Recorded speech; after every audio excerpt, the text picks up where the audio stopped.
Thank you, Harvey. Jeremy, what a lively show. What a brilliant programme. Thank you very much. Well, today, Wednesday, 5th of December 2018, live till 5, it's the big show, Steve Wright in the afternoon. 20 days to go then. 2 days to the jockin'.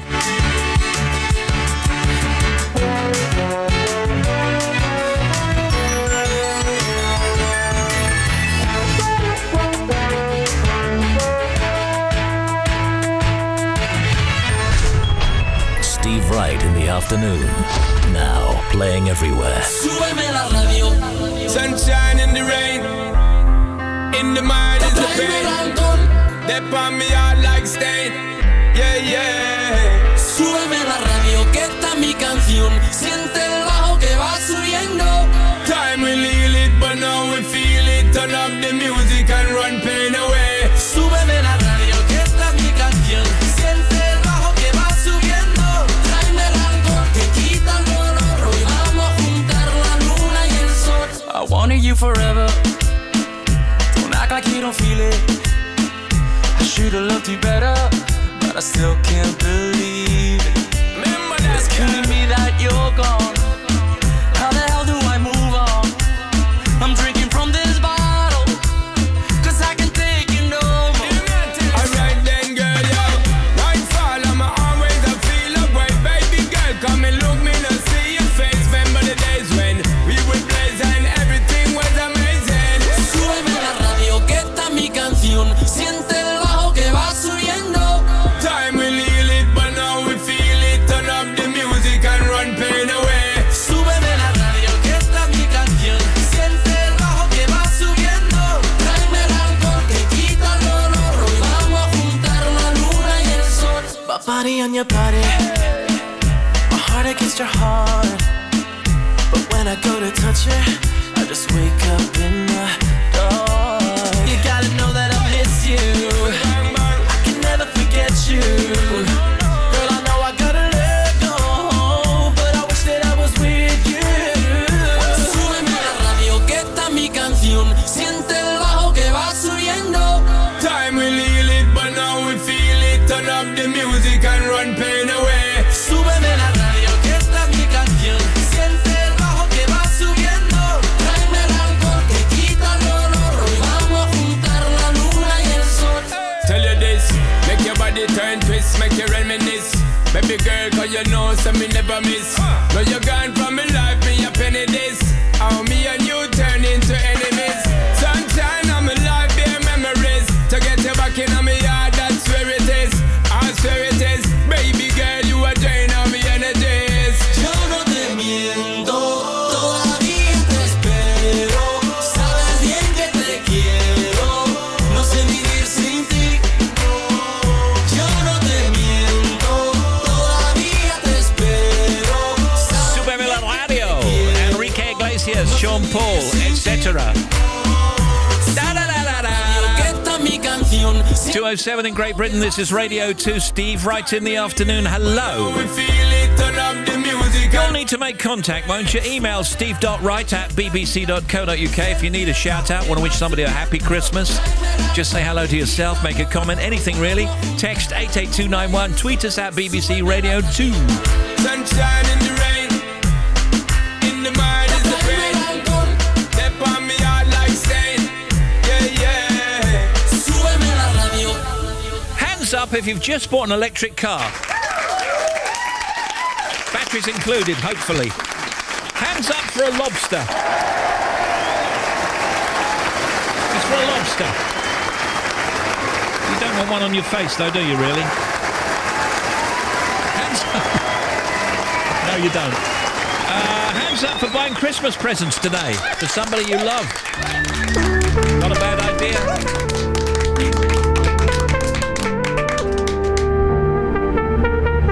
Big show on the air. Earth, Wind and Fire now and Star.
What a song, what a song.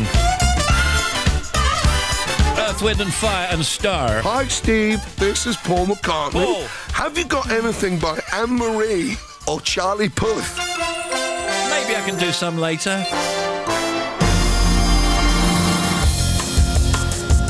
So Wednesday afternoon, heavy rain across much of England and Wales, northern Scotland staying dry but very chilly. High temperature 13 in Torquay, not too bad in Torquay. Overnight low 3 in Pitlochry, Scotland. Tonight a mild and damp night. This is tonight now with more rain across the northwest in the early hours. That's the early hours, I guess, overnight and into the morning. Tomorrow, cloudy, breezy and mild with rain in the west. This is Thursday now. Sunshine and showers across Scotland. Lights on tonight. Here we go. Oh, no, I just don't believe this. In Lerwick, it's worse than yesterday. 3:02. I mean, are you kidding me? 3:02. That's lunchtime. 3:02. That's in what? Just under an hour. In Belfast, 4 o'clock. In Rhyl, 3:57. And Minehead, 4:08. Hi, this is Jeremy Vine. I've always been down with the kids. Grew up on a farm. Always loved goats. Thanks for letting me on the show, friend and colleague, Steve. You're beautiful. Thank you. Who brought the donkey into the room? I don't want to wait anymore. I'm tired of looking for answers. Take me someplace where there's music and there's laughter. I don't know if I'm scared of dying, but I'm scared of living too fast, too slow. Regret, remorse, hold on. No, I've gotta go. There's no starting over, no new beginnings. Time raises on. Just gotta keep on keeping on. Gotta keep on going, looking straight out on the road. Can't worry about what's behind you, what's coming for you further up the road. Try not to hold on to what is gone. I try to do right what is wrong. I try to keep on keeping on. Yeah, I just keep on keeping on. I hear a voice calling out for me. These shackles I made in an attempt to be free. Be it for ease, be it for love. I won't take the easy road.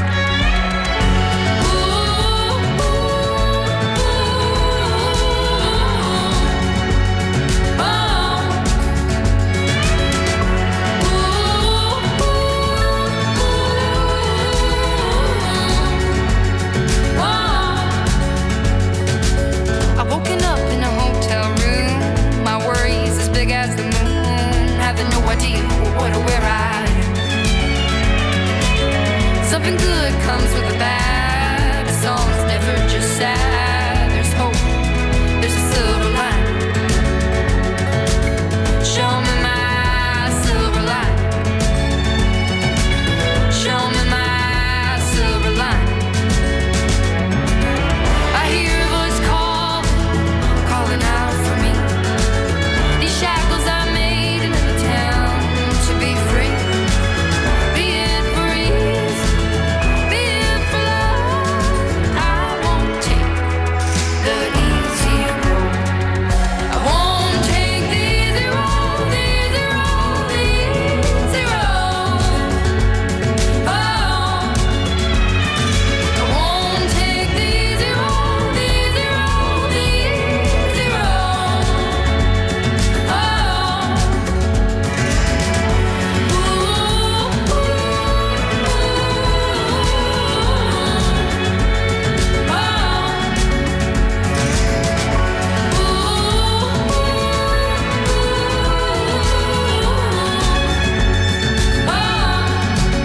2:16 now in Great Britain. Show me my. Play some Christmas songs for you later. I try to keep on. You can email us steve.wright@bbc.co.uk, text 88291 and tweet us at BBC Radio 2. In the news, the hot summer led to a huge surge in subsidence problems as British homes suffered in the dry heat. Insurers said claims between July and September were at the highest level for 12 years, reaching numbers last seen in the heat waves of 2006 and 2003. More than 10,000 households made claims worth £64 million, but experts told homeowners not to panic if cracks appear. World leaders and dignitaries are arriving in D.C. to pay their respects at the state funeral of former President George H.W. Bush. And the Civil Aviation Authority has said it's taking legal action against Ryanair over its refusal to compensate thousands of UK-based customers. Every Friday night, go back to the 80s. Radio 2's Sounds of the 80s with Gary Davis.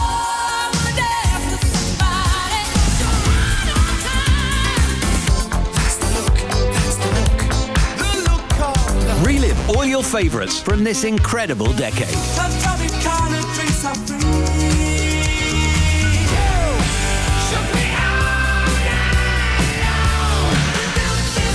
Sounds of the 80s with Gary Davis. Tainted love.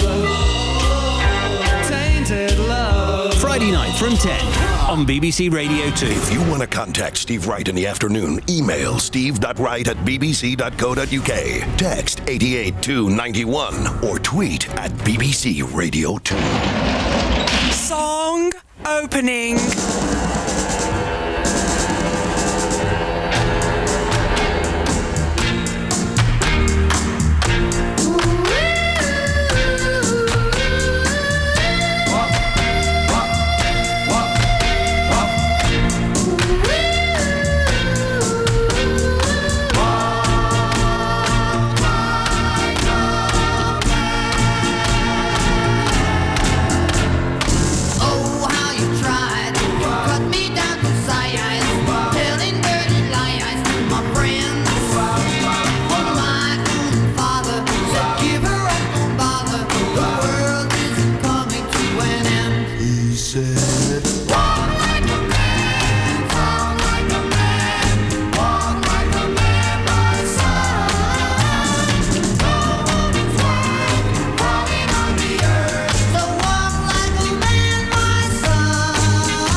Give a shout out to Ben, a delivery driver. You can tell Christmas is not far away. It'll cheer me up in my van today.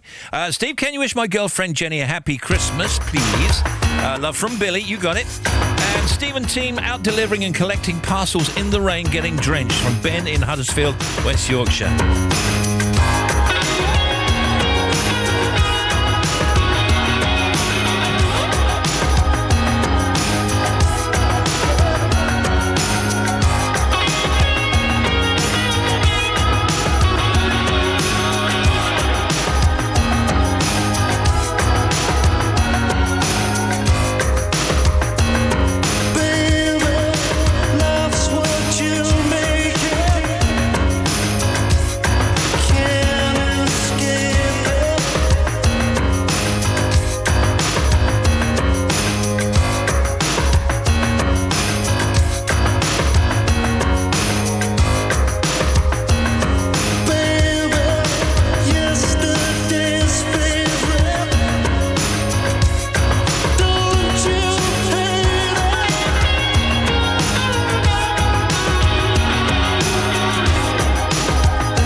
what you make it. Talk.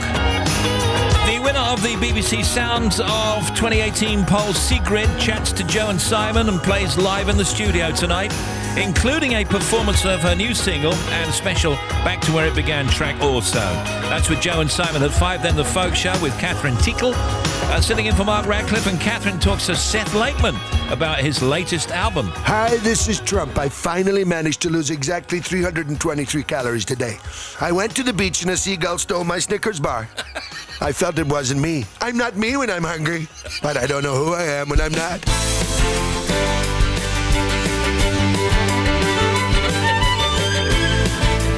Well, we've got Pete Benton on today, the Director of Data Collection at the Office for National Statistics, with the 12 Stats of Christmas. You can find out all about yourself and your habits. Katie Mellior with a brand new album. It's a kind of collection album of hits and what have you, and some new stuff too. David Williams talking about 2 stage adaptations of his book Billionaire Boy and Awful Auntie. And Tim and Bobby and Harvey and Shoujo Saka and the oldies chosen by Daniel James in Swansea.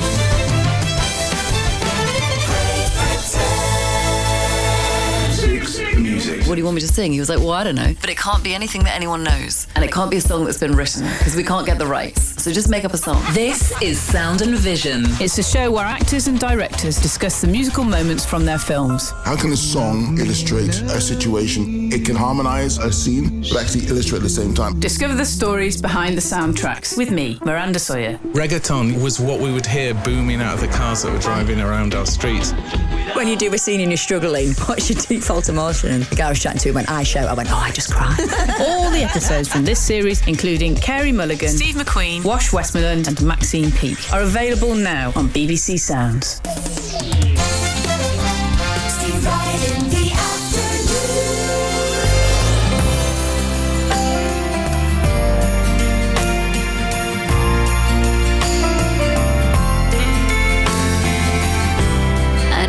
You were feeling when you played me that song, gave every word meaning, you showed me a place we belong, and we laughed and we danced and we never looked back. Nothing would get in our way, and you showed me the meaning of love and romance with every song that you play. Now the music's too sad without you. Silence is all I can listen to now.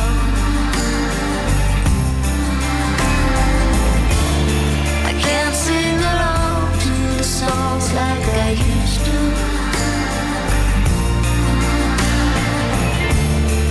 Music's too sad when you're not around. Ooh, I remember that feeling. The song that you played. You felt like home. So why am I leaving? Leaving you all alone.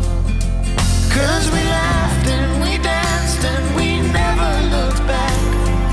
Nothing would get in our way, and you showed me the meaning of love and romance. How I miss the song that you play. Music's too sad without you.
for me that I call my own. Through the dark, through the door, through where no one's been before, but it feels like home. They can say it all sounds crazy. They can say I've lost my mind. I don't care if they call me crazy. We can live in a world that we design. 'Cause every night I lie in bed, the brightest colors fill my head. A million dreams are keeping me awake. I think of what the world could be, a vision of the one I see. A million dreams is all it's gonna take. Oh, a million dreams for the world we're gonna make.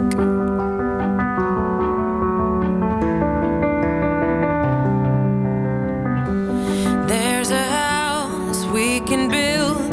Every room inside is filled with things from far away.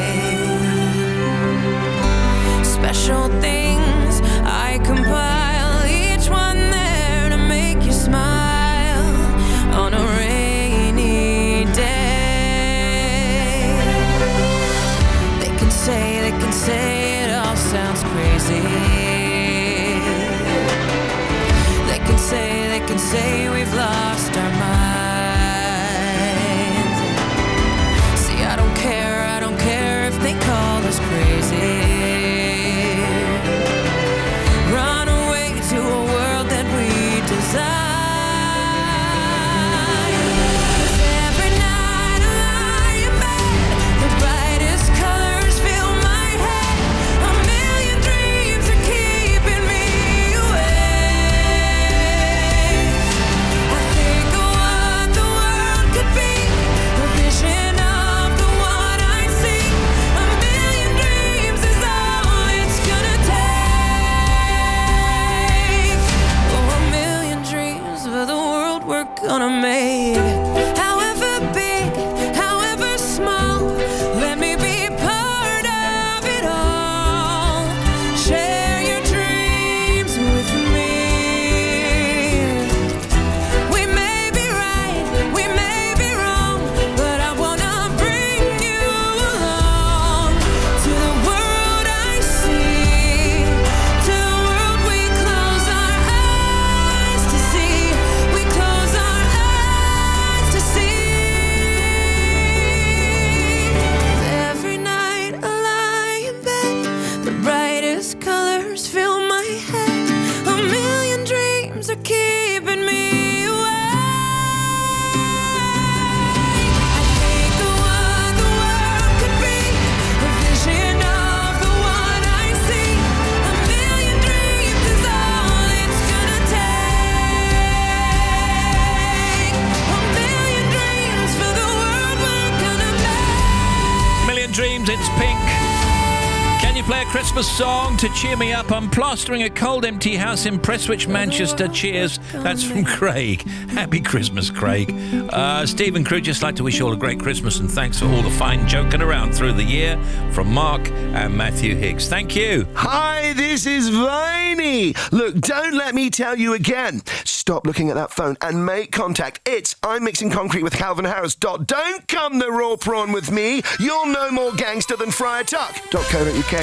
And pay attention, blockhead. 88 to 91 FM. Thank you, Viney. BBC Radio 2. Merry Christmas, Merry Christmas. May your every New Year dream come.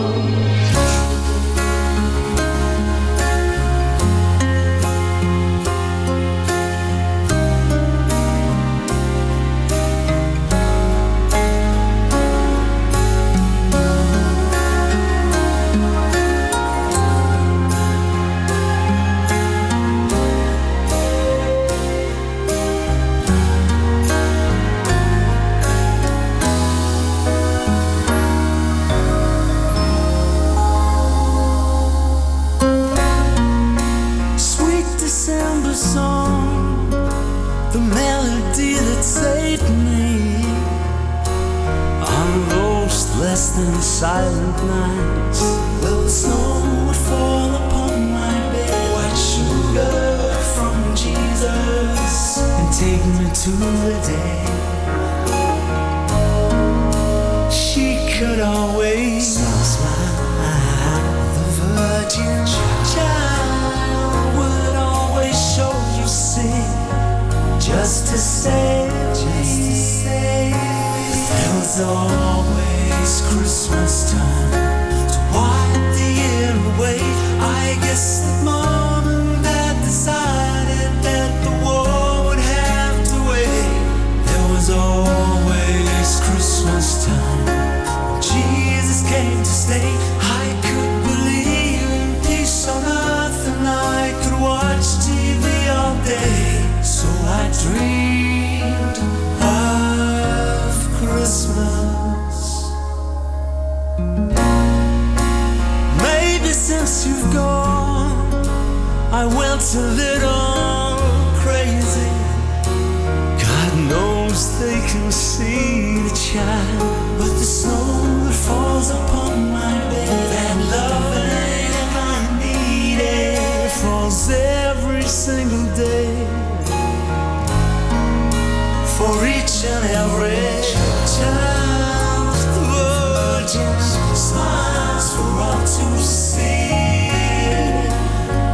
but she kept her from me. There was always Christmas time to wipe the year away. I guess that mom and dad decided that the war would have to wait.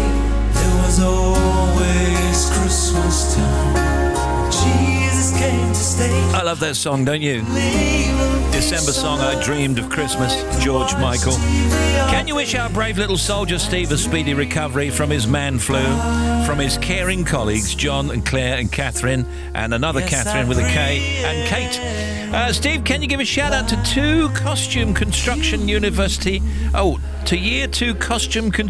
University of South Wales, to our tutor Emma. We're working hard on our individual projects. Best wishes from Sarah, Lisa, Millie, Kelsey, Kate and Ray. And now I'd like to bring on Bobby Pryor and Tim Smith. Let's go to Bobby, see what she's got. No high jumper has ever remained off the ground for more than... How long do you think? Oh, that's a great question. Let me think. 2 seconds? 3 seconds? No, not that much. About half a second? Oh, you're closer, Tim. 1 second. 1 second, yeah, because I suppose it doesn't matter how high you jump, you can only stay off the ground for so long because gravity will bring you down at a certain speed. I'd have thought, but how far you jump? I'd have thought if you jumped further, maybe you could stay up longer. So you think maybe a long jumper might be up more? Well, you just think if it's distance, maybe your body can keep you up longer. Maybe the gravity doesn't hit you as quick and bring you down so quick. I don't know. Where's your physics, Tim? I don't know. That's incredible. I think there's a differential equation that explains everything. I'll dig it out and bring it in later in the week. Would you? This is later in the week. On average, Facebook is adding 7,246 people every 15 minutes or 8 per second. You like a cuckoo clock, don't you, Bobby? I love a cuckoo clock. The first known description of a modern cuckoo clock comes from a 17th century German nobleman. He wrote about Prince Elector August von Saxon owning one in the 17th century. And the world's most extensive and finest collection of cuckoo clocks is at the Cuckoo Land Museum in Cheshire. I don't know anybody who's got a cuckoo clock. I know loads of cuckoo clocks. Do you? Yeah, I knew a man who had about 7, and I used to covet them all. And he had one of those ones that's a little cat, and the eyes move from the 60s. Do you remember that? It's a cat. It's a cat, and I think you can get an owl. They're plastic, I think. So they're of their time, but they are equally gorgeous and charming. See, I was thinking if it was a bird, that would drive the cats nuts. Factoids. Big Show. Big Show. The Big Show with Steve.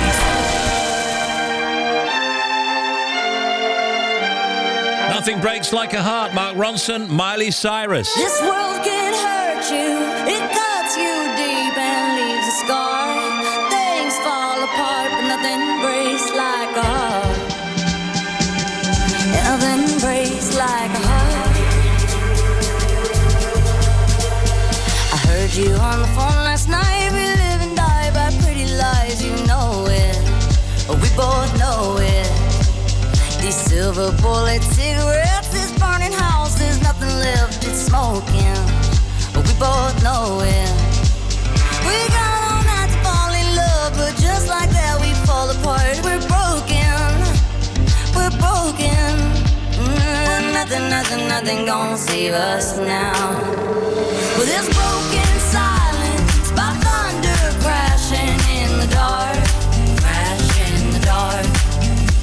And this broken record spinning endless circles in the bar, spin round in the bar. This world can hurt you, it cuts you deep and leaves a scar. Things fall apart, but nothing breaks like a heart. And nothing breaks like a heart. We'll leave each other cold as ice and high and dry. The desert wind is blowing, it's blowing. Remember what you said to me? We were drunk in love in Tennessee, and I hold it. We both know it. Nothing gonna save us now. Nothing gonna save us now. With this broken silence by thunder crashing in the dark, crashing in the dark. And this broken record spinning endless circles in the bar, spin round in the bar. This world can hurt you, it cuts you deep and leaves a scar. Things fall apart, but nothing breaks like a heart. And nothing breaks like a heart. Nothing breaks like a heart. And nothing breaks like a heart.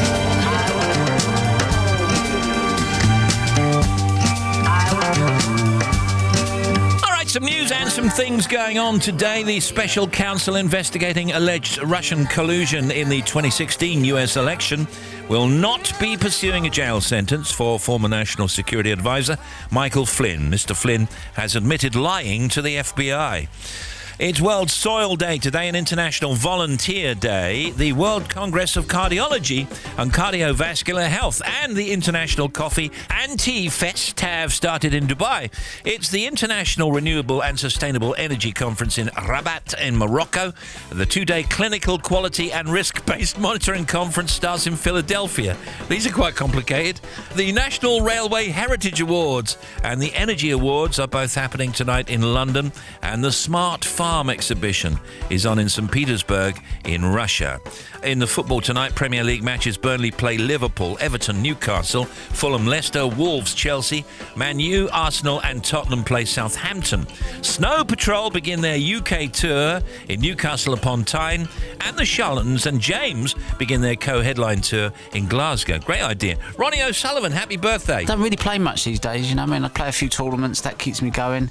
I go and hit a few balls on my mum's, and I just sort of like, I start riding a bike, innit? Once you know how to do it, it's just sometimes it's just sharpening up a few hours here and there. I'm not driven by winning tournaments anymore. I just like to go out there and have fun. If I play well, great. If I don't, then it's no big deal. I love that attitude. You have to get that attitude at some point in your life. I'm 43 now, I'm not 28, so you've got to kind of... Happy birthday, Ronnie. That was recent. The reason I'm playing the theme from Desert Island Discs is that today would have been, had he lived, Otto Preminger's birthday. He was born 1906, so he had a good run. Great film director and personality and a lively mind.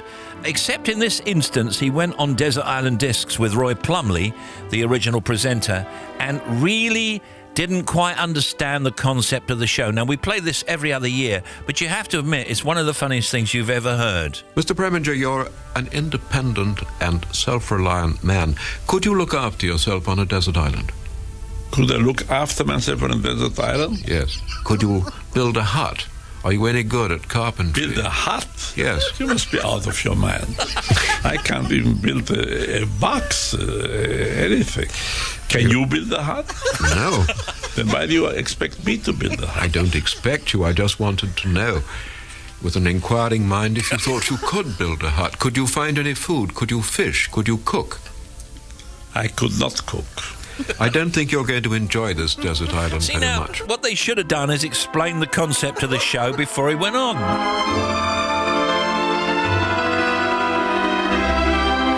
Later, we're caught Pete Benton on. He's the Director of Data Collection at the Office for National Statistics with the 12 Stats of Christmas. Katie Melua has got a new album out, The Ultimate Collection, and David Williams talking about the 2 stage adaptations of his books, Billionaire Boy and Awful Auntie. All that coming up. And Bobby is with us too. All on the big show.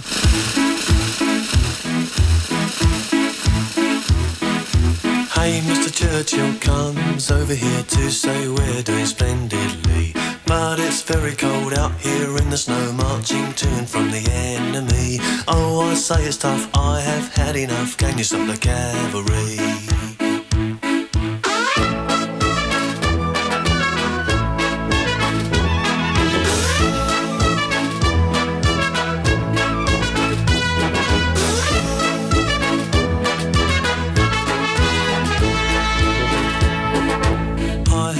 Fight almost every night down throughout these centuries. That is when I say, oh yes, yet again, can you stop the cavalry? Mary Bradley waits at home in the nuclear fallout zone. Wish I could be dancing now in the arms of the girl I love.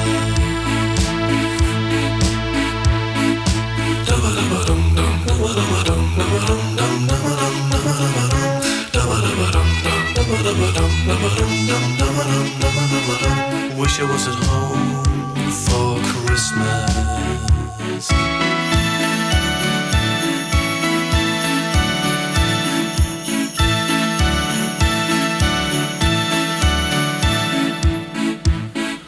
Bang, that's another bomb on another town while the Tsar and Jim have tea. If I get home, lift up, tell the tale, I'll run for all presidencies. If I get elected, I'll stop. I will stop the cavalry.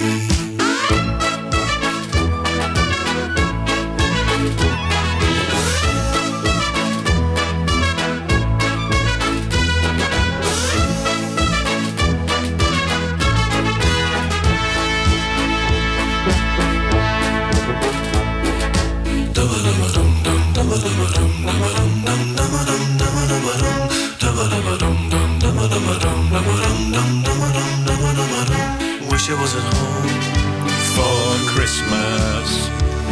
Can you wish my husband Tim a happy birthday? We're both relaxing before going out for an afternoon meal. Really? Keep up the good work from Sue Curtin. Happy birthday, Tim. Wish I was at home for Christmas. And now we're back with Bobby. What you got, Bobby? Thank you, Steve. First of all, to clear up the problems on the M62. Eastbound, there was a breakdown at 26 for Chainbar, which left really big queues towards 27 at Gilderson. That has cleared out of the way. M67 westbound, the accident has also cleared 4 to 3 down towards Hyde. And to the M42, there was a breakdown at junction 10 for Tamworth, which left really heavy delays towards the exit Slit Road. That's now cleared out of the way. M6 southbound, the exit Slit Road at 12 for Gailey. We've got a breakdown there. Traffic's a little bit light through there, so it's coping quite well. And then to the A14 closure. Eastbound remains shut, 57 to 58 Nacton, through to the A12 at Seven Hills because of the lorry that overturned. And then the A20 westbound between the M25 at junction 3 to the B2173, or back the other way. So if you're heading up towards the M25, it is still completely blocked by this accident. M4 eastbound, 17 to 16, past Chippenham to Swindon West. We've got debris on the carriageway following an accident. One lane is still shut. And finally to Neath, the A465 is closed completely. There's an accident at the A474 Neath interchange. There's an accident there, just taking traffic off down under the flyover. So the exit and entry Slit Roads is a diversion, so give yourself time for that. Back with another one for you, 40 minutes. Yes, thank you. Don't feel like putting makeup on my cheeks. Do what I wanna. Love every single part of my body, top to the bottom. I'm not a supermodel from a magazine. I'm okay with not being perfect, 'cause that's perfect to me. 'Cause that's perfect to me. 'Cause that's perfect to me. No matter where I go, everybody stares at me. Not in the fancy clothes, I'm rocking baggy jeans. Getting too close for comfort, but comfort is what I need. So I eat my body weight in chocolate and ice cream. Huh. Maybe I bite my nails and don't think before I speak. Don't fit in any crowd, don't ever get much sleep. I wish my legs were bigger, bigger than New York City.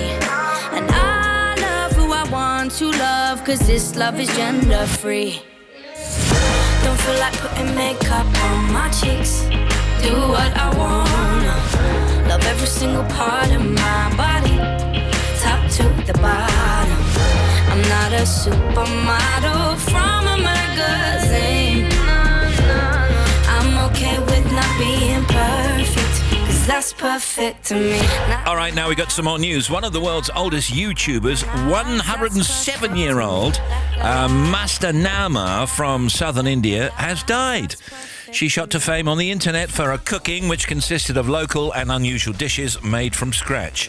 Her YouTube channel, Country Foods, has more than 1 million subscribers with hundreds of cooking videos, including one of her iconic watermelon chicken.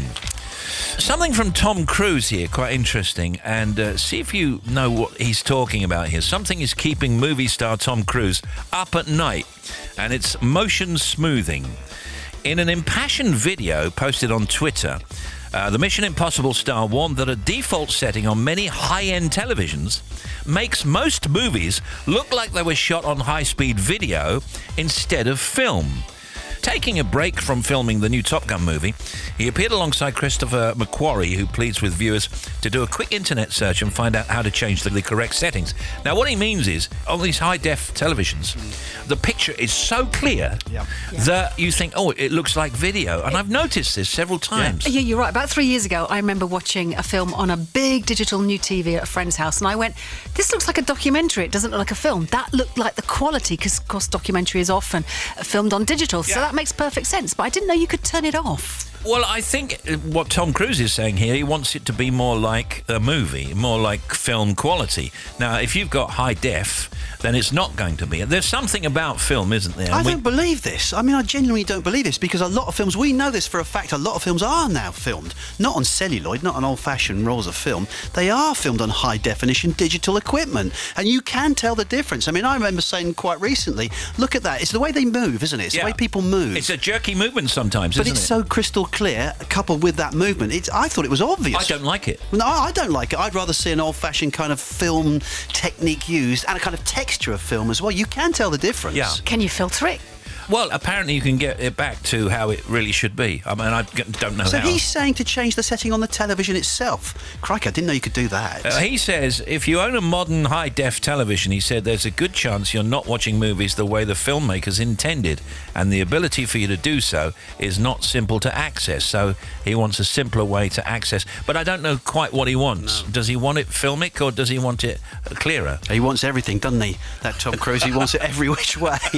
I'm not sure. That's quite interesting, though. It's certainly going to make you watch with a different mindset the next time you see something, because you'll think, oh yeah, that's on digital, or is it? Well, I used to think, when watching Doctor Who as a kid, I used to think, oh, that doesn't quite look as good as, say, Star Trek. Also, you think about your TV control.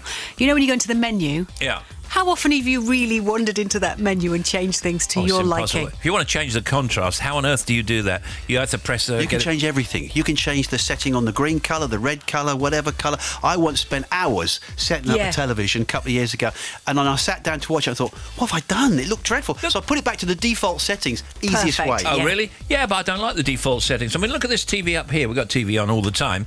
You know, it gets everything all at once. But the colours are all over the place. I can't get it back to normal. That's the aerial, mate. Do you want me to go up on the roof? Move the aerial around. We've got a big dish up there. I'll move the dish around. The size of Jodrell Bank.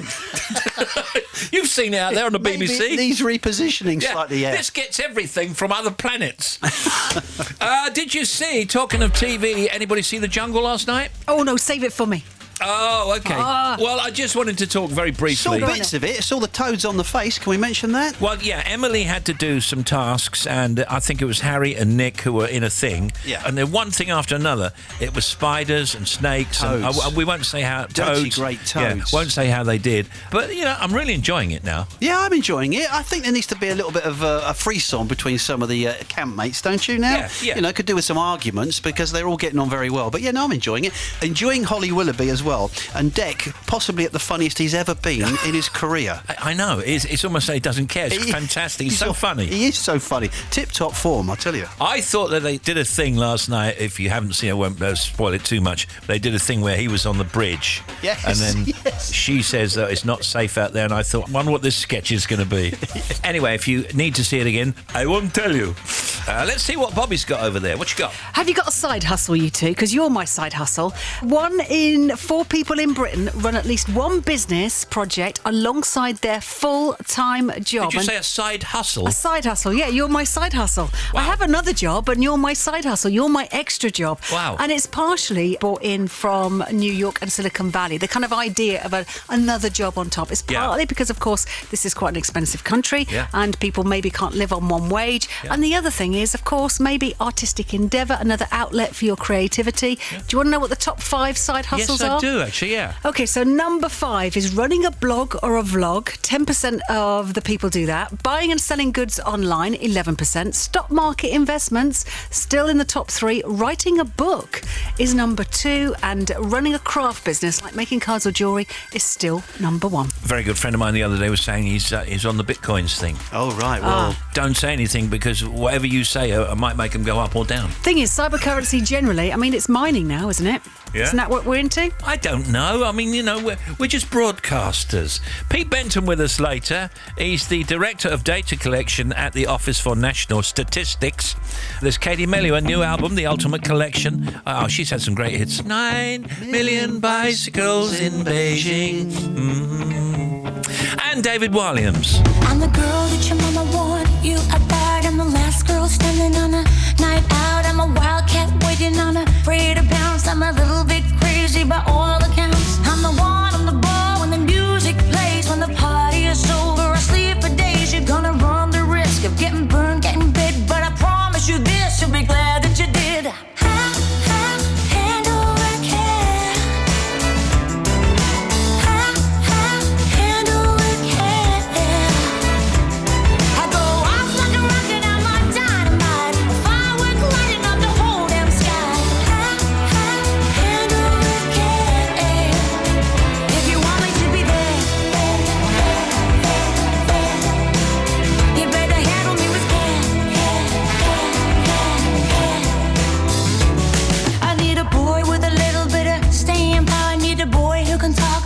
Small hours who can play me better at my own damn game.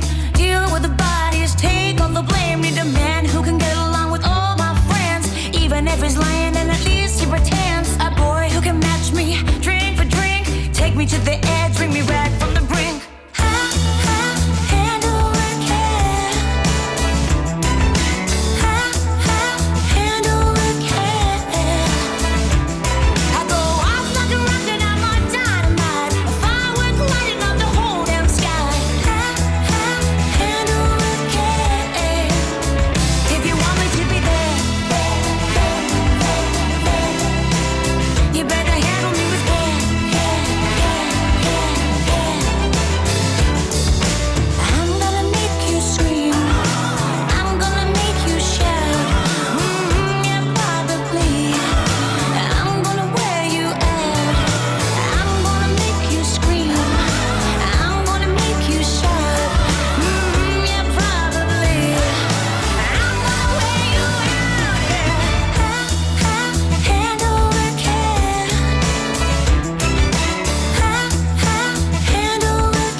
Our talented friend, Sheridan Smith.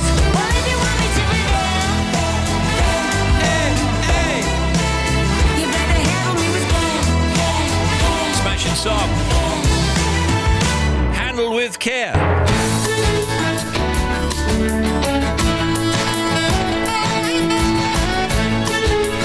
Now, when we come back, the non-stop oldies chosen by Daniel James in Swansea.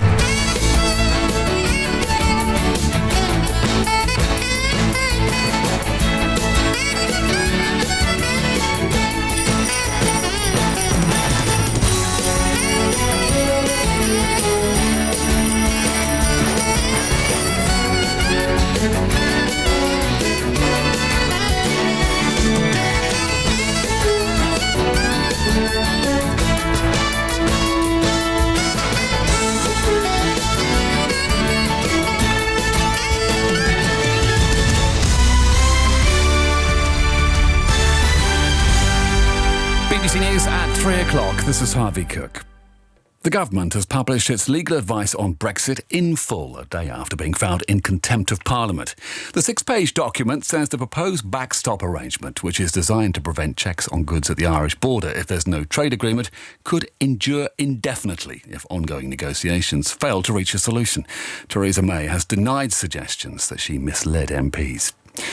Senior cabinet ministers have rallied behind the Prime Minister, warning that a rejection of her agreement next week could lead to there being no Brexit at all. The Chancellor, Philip Hammond, speaking to a committee of MPs, said any outcome that led to a large number of people feeling betrayed would be damaging. We need a way forward which heals our country. We have a deeply fractured country with opinion heavily polarised and trust in the political system correspondingly damaged. And I would suggest to the committee that divided countries are not successful countries. Police in Belfast are searching for a gunman who shot dead a man in front of scores of school children. Jim Donegan, who was in his 40s, was killed in his car as he waited to collect his son from school yesterday. A British academic who was jailed in the UAE after being accused of spying has told the BBC he contemplated suicide while enduring what he described as psychological torture during his detention. Matthew Hedges was given a life sentence but was later pardoned and returned to the UK last week. Naomi Grimley reports. Matthew Hedges recounted how he'd been punished by UAE officials after they refused to accept his denials that he was a British spy. He said his ordeal had been exhausting, especially as he was suffering from anxiety and depression during his 7-month detention.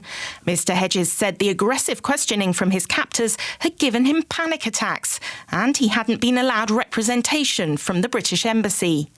It had left him with no alternative, he said, but to sign a confession saying he was an MI6 agent. The Civil Aviation Authority is taking legal action against Ryanair to force it to compensate passengers affected by strikes. The budget airline cancelled hundreds of flights during the summer, leaving thousands of people stranded. Tom Spencer, who'd organised an expensive stag trip, says he's been refused any compensation by Ryanair after it cancelled 10 tickets from Manchester to Frankfurt a day before the group was due to fly. It was one of the most stressful days of my life because the money we'd spent getting everything organised in Germany, we couldn't sacrifice. So I felt between a rock and a hard place, and I just feel let down, and I really do feel like Ryanair just do treat their customers with complete contempt.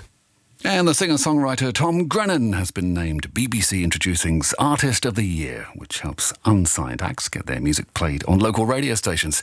Since it started in 2007, Introducing has helped launch the careers of artists including George Ezra, Florence and the Machine and Ed Sheeran. And that's the BBC News at 3 minutes past 3, our next at 4. Good one, Tom. Thanks, Harvey.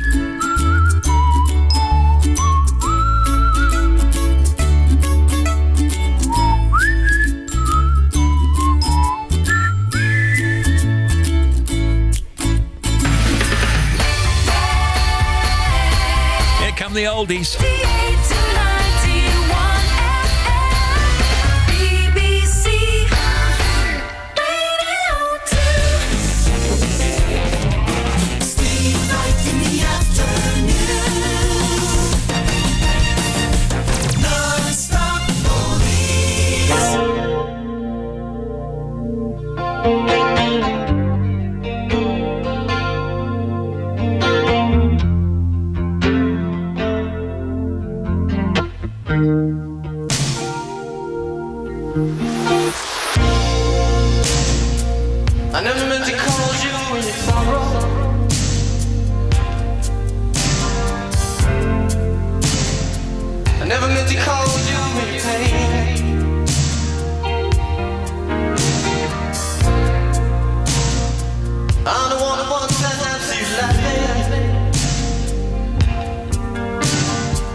wanna be your weekend lover.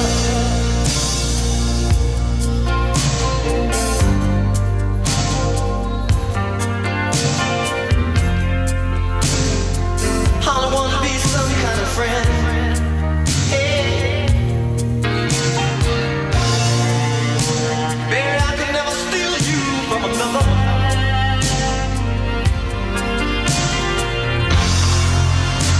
It's such a shame our friendship had with purple rain, purple rain.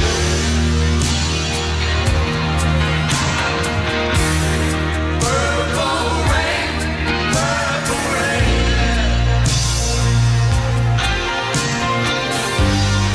Purple rain, purple rain.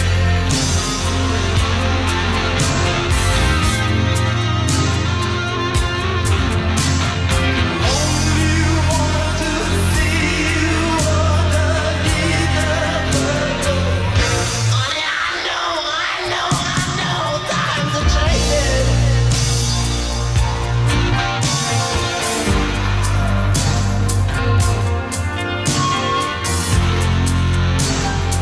It's time we all reach out for something new.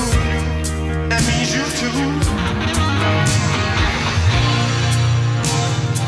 You say you want a leader, but you can't seem to make up your mind. I think you better close it and let me guide you to the purple rain. Purple rain, purple rain.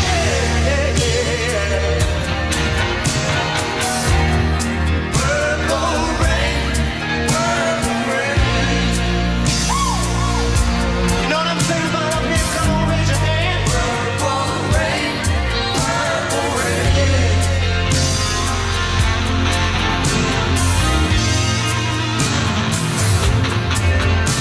I want to see you. I want to see you. Purple rain. Prince. Purple Rain, of course. These oldies chosen by Daniel James in Swansea. Hello, Daniel. My name is Daniel James. I'm 25 years old. I'm a CNC machinist in a company based in Swansea. I enjoy fishing and snooker. In my spare time, I would like my selections to be aired as me and my colleague Brian, well, we listen every afternoon from Monday to Thursday as we finish early on a Friday, so we don't get a chance to listen on the Friday. You're missing the jocking, but that's okay. You got your oldies played, Daniel James in Swansea, and you get a badge too.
us here of our own device. And in the master's chambers, they're gathered for the feast. They stab it with their steely knives, but they just can't kill the beast. Last thing I remember, I was running for the door. I had to find the passage back to the place I was before. Relax, said the night man, we are programmed to receive. You can check out anytime you like, but you can never leave.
Five-year-old Daniel James in Swansea is picking these non-stop oldies. Hotel California, The Eagles, and John Denver, Take Me Home Country Roads.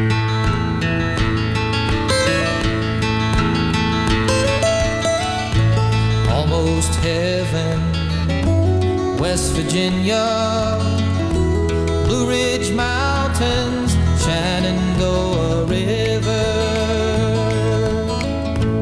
Life is old there, older than the trees, younger than the mountains, growing like a breeze. Country roads, take me home to the place I belong. West Virginia, Mountain Mama, take me home. Country roads, all my memories gather round her. Miner's lady, stranger to blue water, dark and dusty, painted on the sky, misty taste of moonshine, teardrop in my eye. Country roads, take me home to the place I belong. West Virginia, Mountain Mama, take me home. Country roads, I hear her voice in the morning hour. She calls me. The radio reminds me of my home far away. Driving down the road, I get a feeling that I should have been home yesterday. Yesterday, country roads, take me home to the place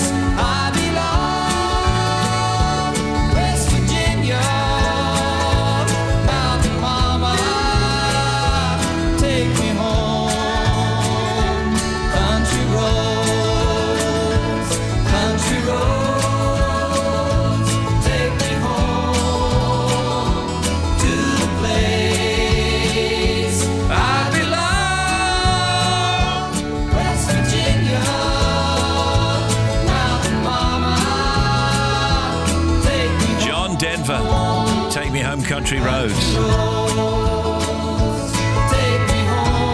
How does a 25-year-old know this song? Is it Mum? Is it Dad? More oldies in just a moment. Let's just tell you can leave your dedication for this Sunday's Love Songs on Radio 2's Facebook page this afternoon. If you want to send us a dedication for love songs for this Sunday morning's programme, just go to Facebook and search for Radio 2, please. You'll see our Love Songs post. All we've got to do is comment underneath it before 5 o'clock. And it's only, 17 after 3 now. Plenty of time. Make sure you say who you are and where you're from, along with who the dedication might be for.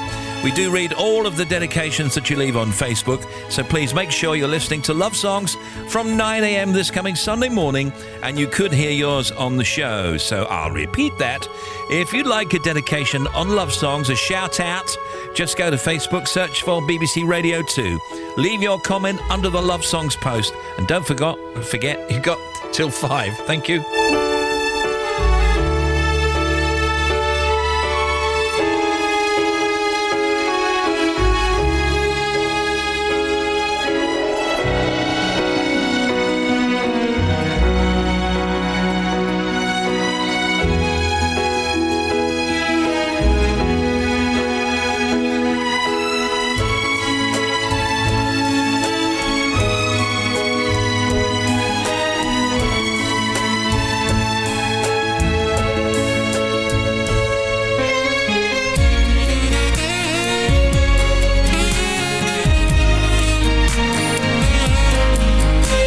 Steve Wright, Sunday love song. Good luck. Hope you get on. BBC Radio 2. More oldies after this. Lisa Tarbuck. A fully effective, fully functioning Saturday. Hi, Lisa. This is Catherine and Nicola. We've got a first this year, a cheese advent calendar. Ooh. Day 1, a lovely Wensleydale. Wow, I like this. Glyn and Gwyn, they'd eaten 3 days of an advent calendar. I thought, that chocolate's a bit greasy. Turned out to be a dog chocolate advent calendar. Lisa Tarbuck. I don't know what I'll do. Saturday nights from 6. 2 hours of whatever you fancy, set to a palette of hand-picked music. My favourite genius, Lisa. Now Lone Star. Amazed. Every time our eyes meet, this feeling inside me is almost more than I can take. Baby, when you touch me, I can feel how much you love me, and it just blows me away. I've never been this close to anyone or anything. I can hear your thoughts, I can see your dreams. I don't know how you do what you do. I'm so in love with you. It just keeps getting better. I wanna spend the rest of my life with you by my side, forever and ever. Every little thing that you do, baby, I'm amazed by you.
you.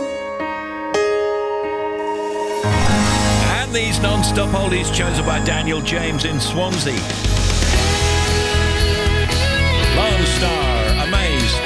88 to 91 FM. Here comes Elvis.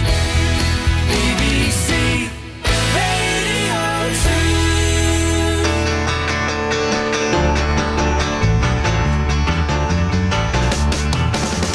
Lord Almighty, I feel my temperature rising. Higher, higher, it's burning through to my soul. Girl, girl, girl, girl, you gonna set me on fire. My brain is flaming, I don't know which way to go. Your kisses lift me higher, like a sweet song of a choir. You light my morning sky, burning love. Ooh, ooh, ooh, I feel my temperature rising. Help me, I'm flaming, I must be 109.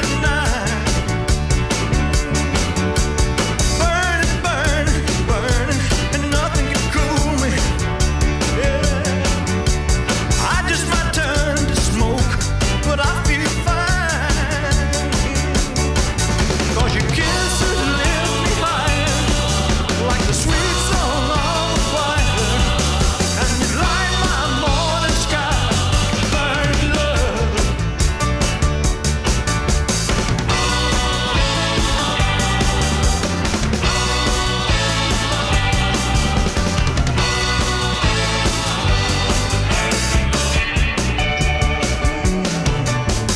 It's coming closer, the flames are now licking my body. Won't you help me? I feel like I'm slipping away. It's hard to breathe, my chest is heaving. Lord have mercy, I'm burning a hole where I lay. Yeah. Your kisses lift me higher, like a sweet song of a choir. You light my morning sky, burning love, burning love. On the non-stop oldies, just a hunk of burning love. Elvis. You can email us anytime through the afternoon, steve.wright@bbc.co.uk. Text 88291, tweet us at BBC Radio 2. Just to let you know that at 5 o'clock it's Joe and Simon. Sigrid on with Joe and Simon. Folk Show with Catherine Tickle, that's at 8. Bill Kenwright's Golden Years at 9. Sarah Cox at 10.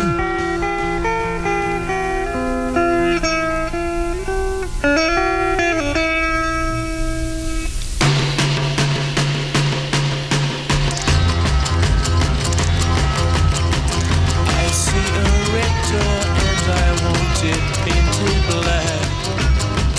No colors anymore, I want them to turn black. I see the girls go by dressed in their summer clothes. I have to turn my head until my darkness goes. I see a line of cars and they are painted black. With flowers and my love hope never to come back. I see people turn their heads and quickly look away. Like a newborn baby, it just happens every day. I look inside myself and see my heart is black. I see my red door, I must have it painted black. Maybe then I'll fade away and not have to face the facts. It's not easy facing up when your whole world is black. No more will my green seagull turn a deeper blue. I could not foresee this thing happening to you. If I look hard enough into the setting sun, my love will laugh with me before the morning comes.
3:30 in the United Kingdom. This is Radio 2. There's Rolling Stones, Painted Black on the non-stop oldies. Thank you for them.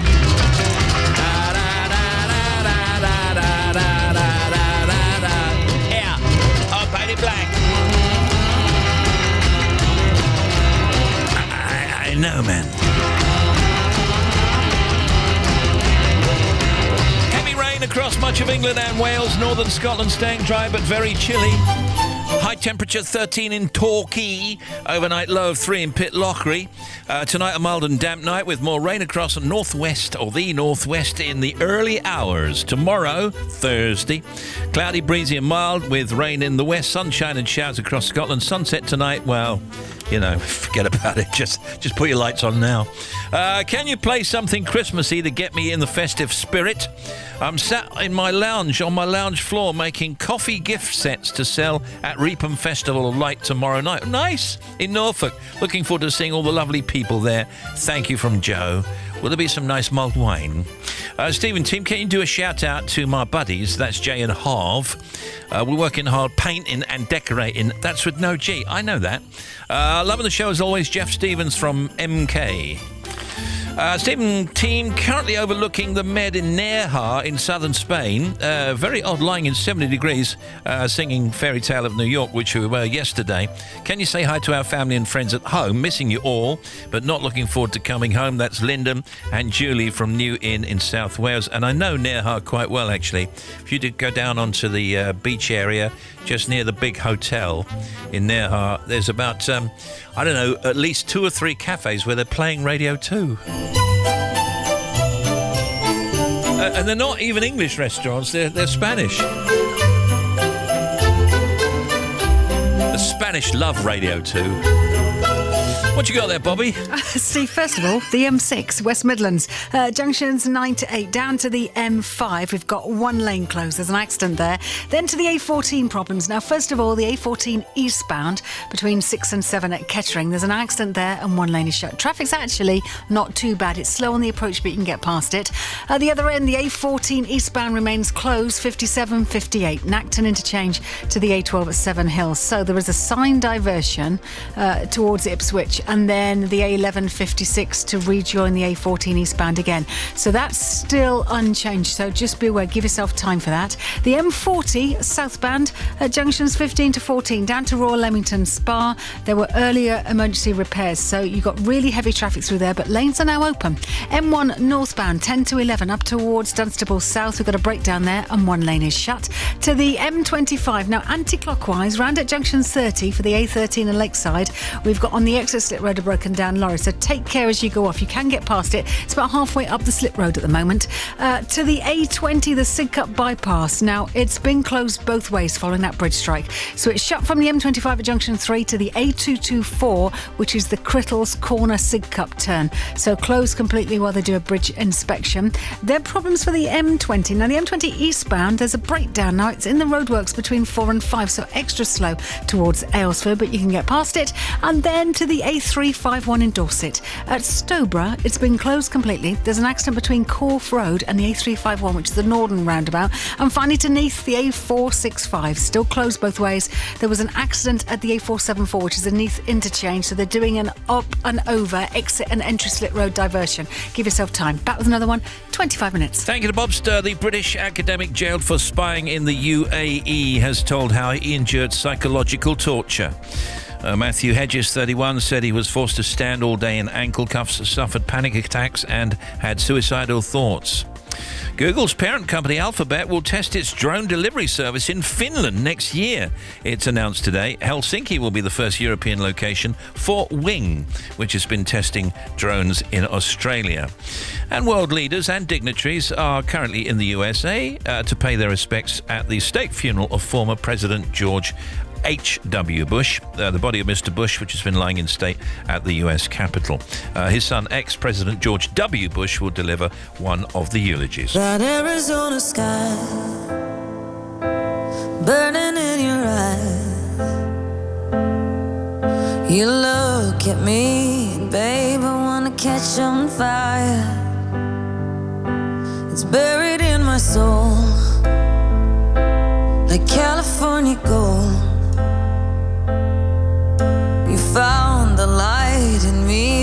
I couldn't find. So when I'm all choked up, but I can't find the words. Every time we say goodbye, baby, it hurts. When the sun goes down and the band won't play, I'll always remember us this way. Lovers in the night, poets trying to write. We don't know how to rhyme, but damn, we try. But all I really know, you're where I wanna go. The part of me that you will never die. So when I'm all choked up and I can't find the words, every time we say goodbye, baby, it hurts. When the sun goes down and the band won't play, I'll always remember us this way. Oh yeah, I don't wanna be just a memory, baby.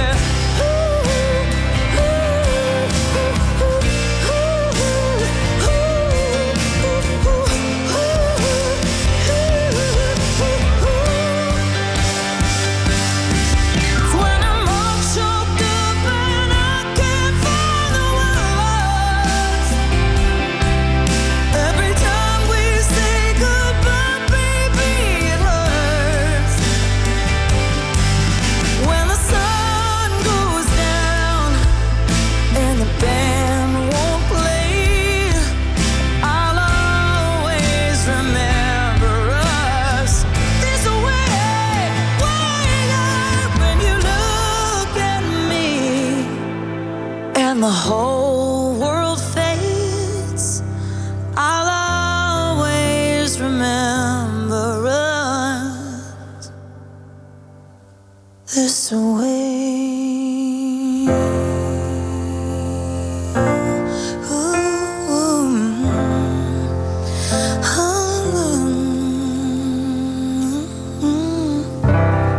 David Williams is here, everybody. David Williams. I'm here live in the studio.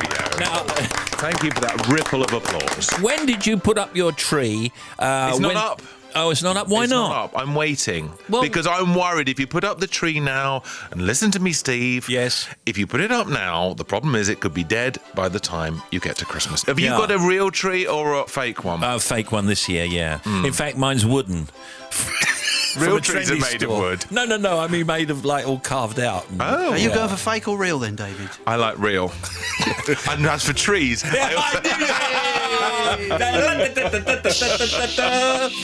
Here we go then. Our old friend David Williams, OBE, top actor, comedian, talent show judge, and the biggest selling children's author to have started writing since the year 2000, outselling even the likes of JK. Wow. It is an incredible feat, F-E-A-T, feat.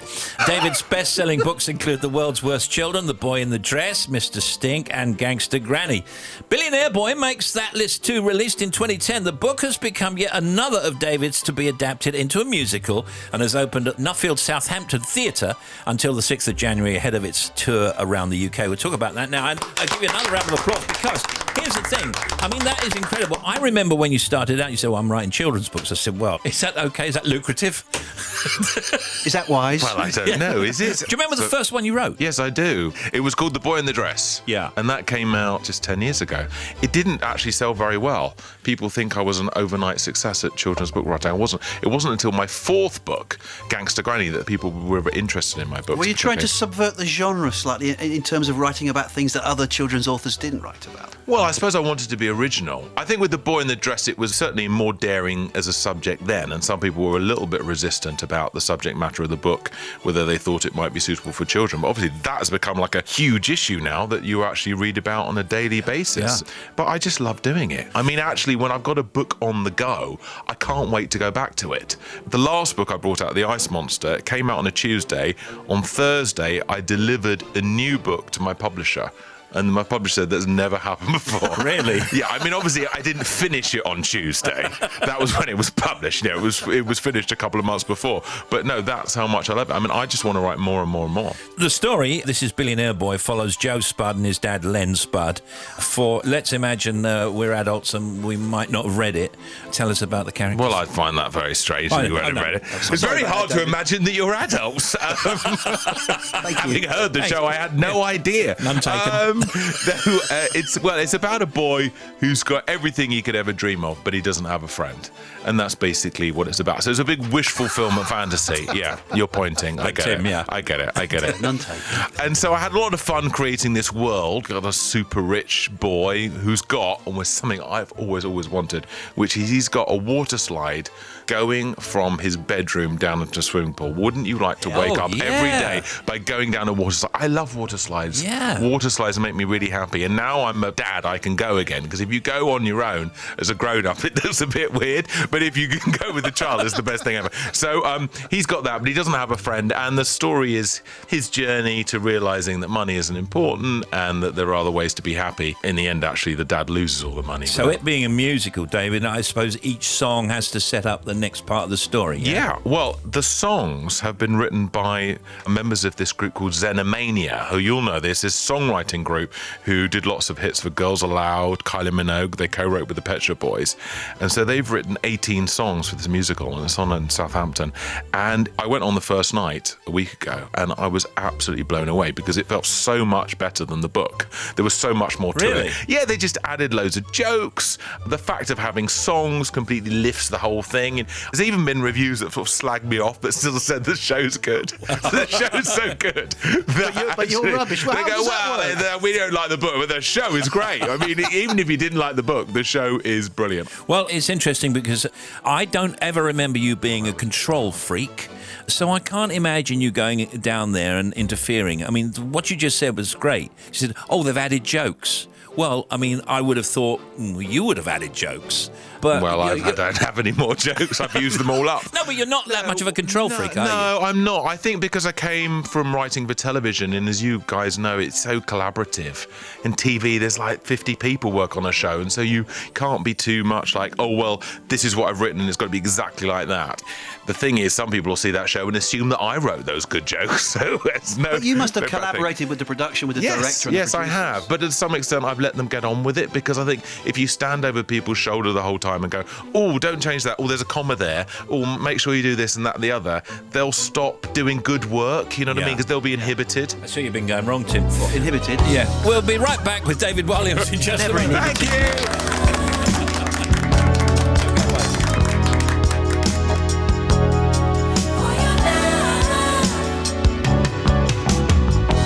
When I think about those nights in Montreal, I get the sweetest thoughts of you and me.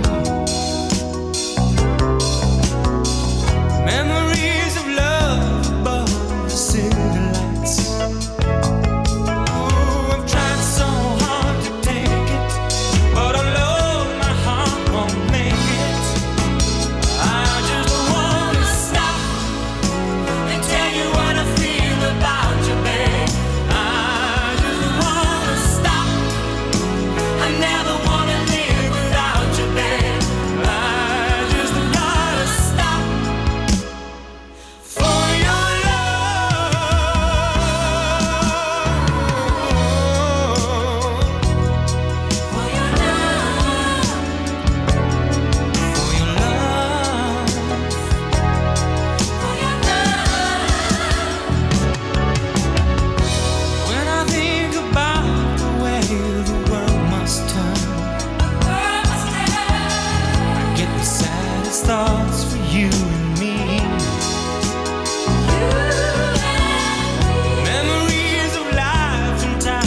we're back with David Williams, and just before the music they were talking about Billionaire Boy, and now we've got something else to talk about, which is Awful Auntie, and that's not about the BBC, by the way.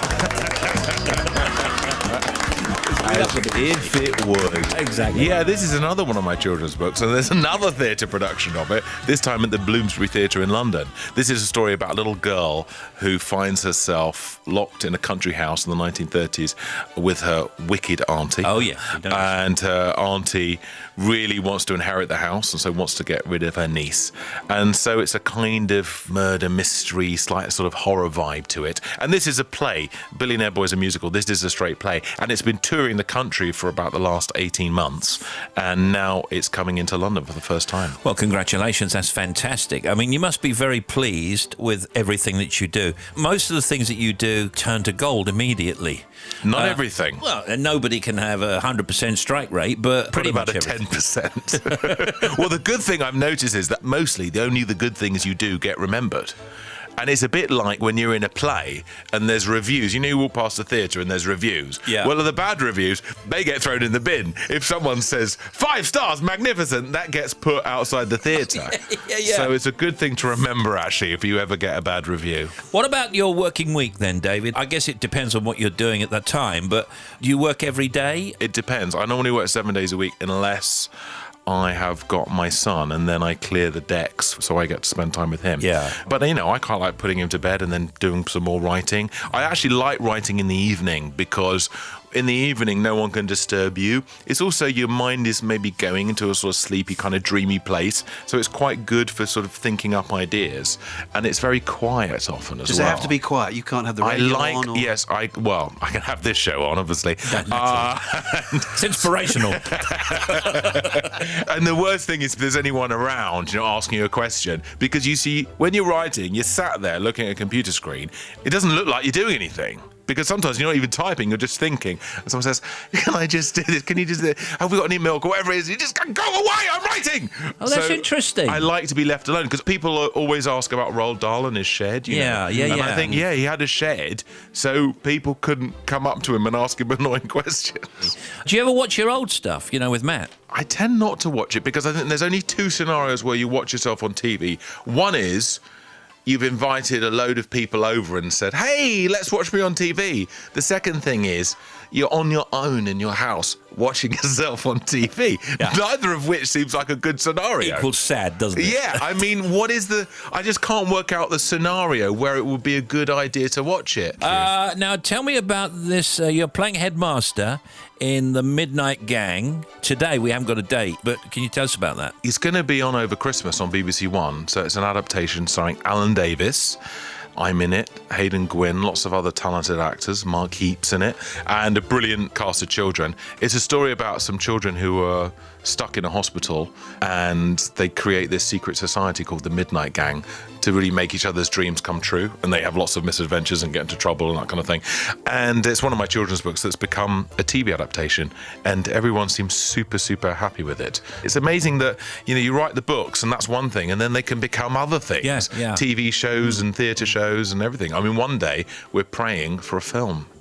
Oh, I'm sure it'll come. Most of the top movie people listen to this producers show. All of listen. them. Yeah, Top producers. yeah. Yeah, all of them. All of them do. All of them. Yeah, you're quite right. You can see Awful Auntie at Bloomsbury Theatre in London from next Wednesday to the 6th of January. And Billionaire Boy at the Nuffield Southampton Theatre to the 6th of January before touring across Salford, Coventry and Cardiff. As we previously mentioned, the Midnight Gang is on over Christmas. Don't have the actual day, but it's going to be on over Christmas. It's secret, Steve, don't Well, they? do. To the last minute. Yeah. Goodbye. Goodbye. That was abrupt. Yeah, that was it? Abrupt Goodbye. ending. Goodbye. Merry Christmas. Merry Christmas. Goodbye. Goodbye. Do I leave now? Yeah, you can go. Go right away, yeah? Out. Okay, got it. I got the message. Bye. Steve Wright in the afternoon.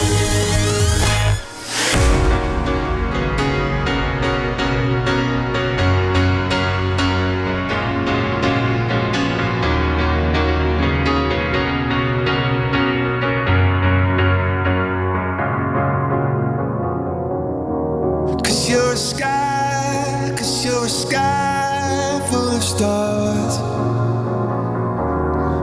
I'm gonna give you my heart.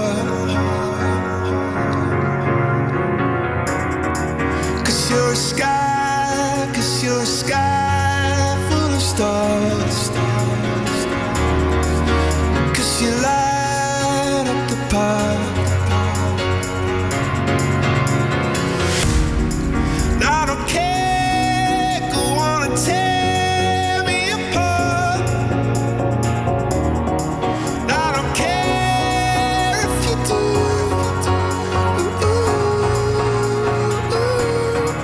'Cause in the sky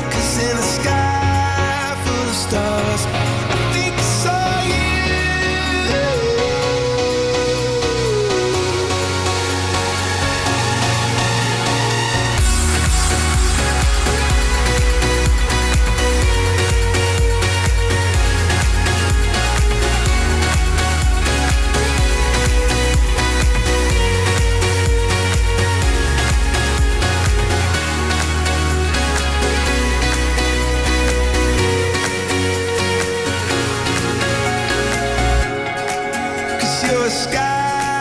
Cause you're a sky full of stars. I wanna die in your arms. Cause you get lighter the more it gets dark. I'm gonna give you my heart.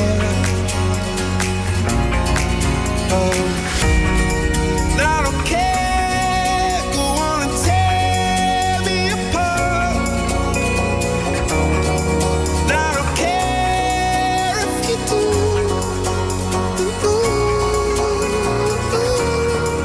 'Cause in the sky full of stars, I think I see you.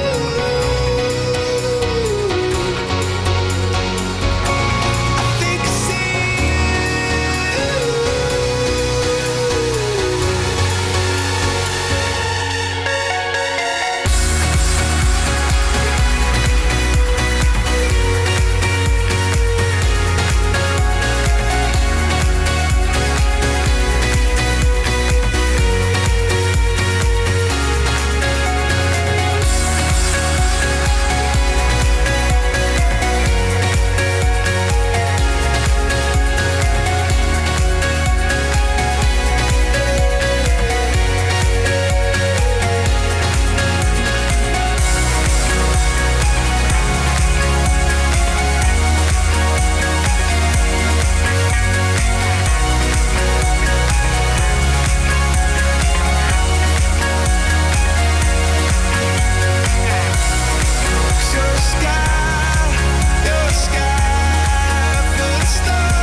Full of stars. Hi, this is Jeremy Vine. Yes. You should download the BBC Sounds app. And Yes. remember, while you're doing it, I love you. I love you too.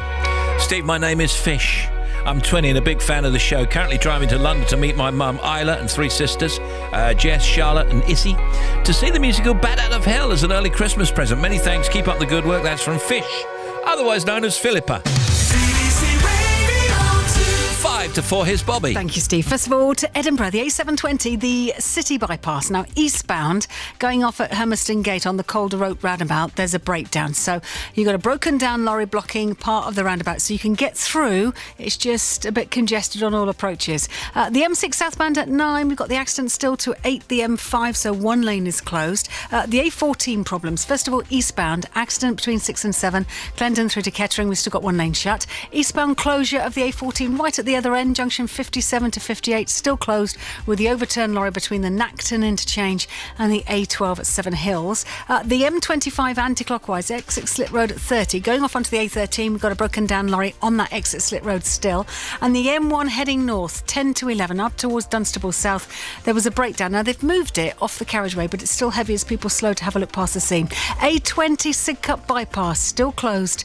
both ways with the bridge strike from the M25 at junction 3, which is the Swanley interchange, to the A224 Sevenoaks Way, which is the Crittles Corner junction. So that's completely shut. Still no reopening time following that. Thank you for so many calls, by the way.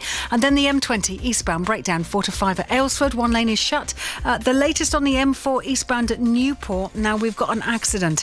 One lane is blocked between 27 and 26. There's also an abnormal load that's having a tyre change. So between High Cross and Malpass Road, you've got big queues. The queue's about to 29. That's the A48. Now, I think that's about 5 miles of slow-moving traffic heading through, but you can get past, but only just. The A465 at Neath is closed. Just at the A474 Neath interchange following an accident, you'll have to use an up and over. There's a exit and entry slit road diversion. And finally, the A27 at Farlington. There's an accident between Junctions 5 and Eastern Road. One lane is blocked. Back with more, half an hour. Thank you. Hey, I'm down with them all, you know. Hi, this is Paul McCartney. Woo! Hey, Steve, have you got anything like, any banging anthems by David Guetta? See what I can do. Cheers.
Distinctive voice, we love it. Stylistics, can't give you anything but love. Still to come on the big show, Katie Melua, Pete Benton from the ONS with the 12 stats of Christmas. There's Tim, there's Bobby, there's Harvey, there's Show Joe. We've got factoids, social media, and more Christmas songs for you too.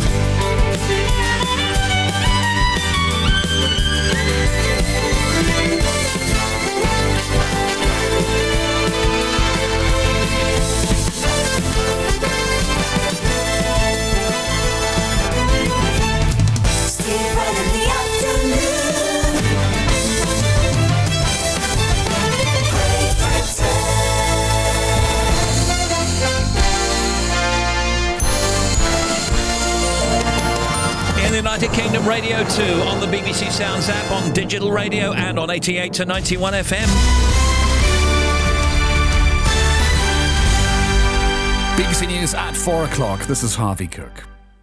The government's legal advice on the proposed Brexit withdrawal deal warns that the United Kingdom could become stuck in protracted and repeating rounds of negotiations to leave the European Union if it enters the so-called backstop arrangement. The document was published after ministers were found to be in contempt of Parliament by withholding it. It says the agreed backstop mechanism to ensure a hard border is not created in Northern Ireland could endure indefinitely if no solution is found. Theresa May told MPs at Prime Minister's questions that she doesn't think that'll be an issue. I have myself said on the floor of this House that there is indeed no unilateral right to pull out of the backstop. What I have also said is it is not the intention of either party that the backstop should A, be used in the first place, or should B, if it is used, should be anything other than temporary. Police in Europe and South America have carried out a major operation against the Italian mafia, arresting 90 people and seizing large quantities of drugs and cash. The European Union cross-border operation involved raids in the Netherlands, Italy, Germany and Belgium. The Dutch public prosecutor, Fred Westerbeker, said strong international cooperation had brought results. Today, organised criminals in Europe received an important message. They are not the only ones who operate cross borders. Our police and justice departments in Europe do that too. World leaders and dignitaries have gathered in Washington, D.C. to pay their respects to the former President George H.W. Bush. A state funeral is being held at the National Cathedral for the 94-year-old who died on Friday. A pharmacist who murdered his wife with a carrier bag so he could start a new life in Australia with his boyfriend has been jailed for a minimum of 30 years. 37-year-old Mutesh Patel strangled and suffocated his partner Jessica and then staged a burglary at the couple's home in Middlesbrough in May. Turkey has issued arrest warrants for two former close allies of the Saudi Crown Prince who are accused of involvement in the murder of the journalist Jamal Khashoggi. The men were sacked following the killing in Istanbul. Now, Turkey correspondent Mark Lowen reports. Ahmed al-Asiri and Saud al-Qahtani are the most prominent figures being investigated by Saudi Arabia for the killing of Jamal Khashoggi. The former was the deputy head of intelligence, the latter the closest advisor to the Crown Prince Mohammed bin Salman. Now Turkey has issued arrest warrants for both, a senior official here saying the government does not believe that the Saudi authorities will take formal action against them. Turkey wants the extradition of all those involved in the killing, but Riyadh has refused. The Coronation Street actor Peter Armitage, who played Bill Webster, has died aged 78. He first appeared on the soap more than 30 years ago. The cause of death is not yet known. And that's the BBC News at 3 minutes past 4 and next to 5. Thank you. Sport Now show, Joe Sarker. Good afternoon, Steve. Southampton FC has a new manager today. He is the Austrian Ralf Hasenhüttl, who took RB Leipzig to second in the German Bundesliga in his first season in charge there. Hasenhüttl has signed a 2.5-year contract at St Mary's. Elsewhere, Manchester United fans have called for netting to be put up at Old Trafford to protect them from objects hurled by away fans. The disabled supporters section is below where visiting fans are housed. United play Arsenal at home in the Premier League this evening. Andy Murray will use his protected ranking of world number 2 to gain entry to next month's Australian Open tennis. He's missed most of this year through injury. And Tyson Fury's younger brother Tommy says his older sibling is a huge motivation as he prepares for his professional debut at the Manchester Arena later this month. Tyson shared a thrilling draw with the WBC heavyweight champion Deontay Wilder on Saturday, having recently returned to the sport after suffering with mental health issues. Thanks very much. Steve Wright in the afternoon.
the red-nosed reindeer.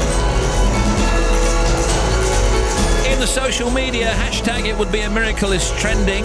It would be a miracle if, Lee tweets, it'd be a miracle if I got song lyrics right. Yeah, me too. Nitika, I think it might be Nikita, I think. Hashtag it would be a miracle if I could go through an entire day without thinking about bedtime. And Robin tweets, hashtag it would be a miracle if I could lose weight by eating nothing but chocolate cake. Oh, yes. Google, people are getting into Christmas spirit as Will Ferrell's Elf returns to the official film chart top 10.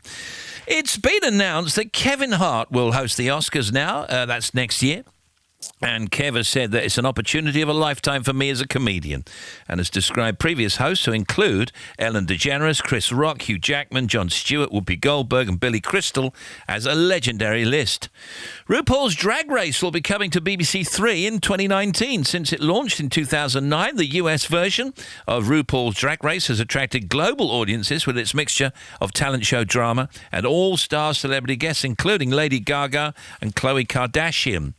Take that, and Robbie Williams reunited on stage last night in London for the gala performance of their musical The Band. The show's been touring the UK for over a year, and Gary Barlow is delighted to be in the West End. All the people who've worked on this show tirelessly for 18 months, gigging around the country, 8 shows a week, for them, tonight is massive. There's so many first debuts on the West End tonight. I'm very proud.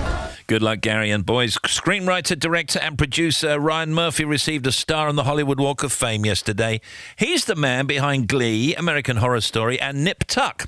Gwyneth Paltrow was there to pay tribute. Honestly, Ryan fascinates, and I understand why.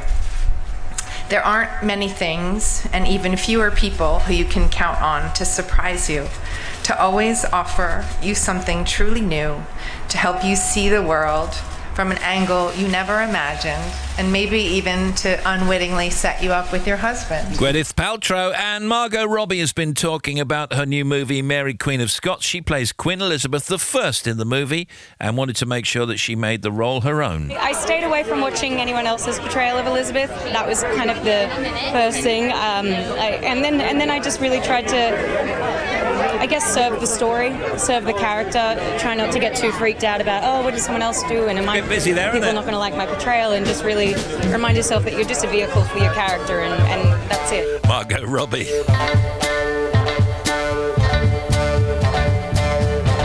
Soon we'll talk to Katie Melua. She's got a new album, a kind of compilation album.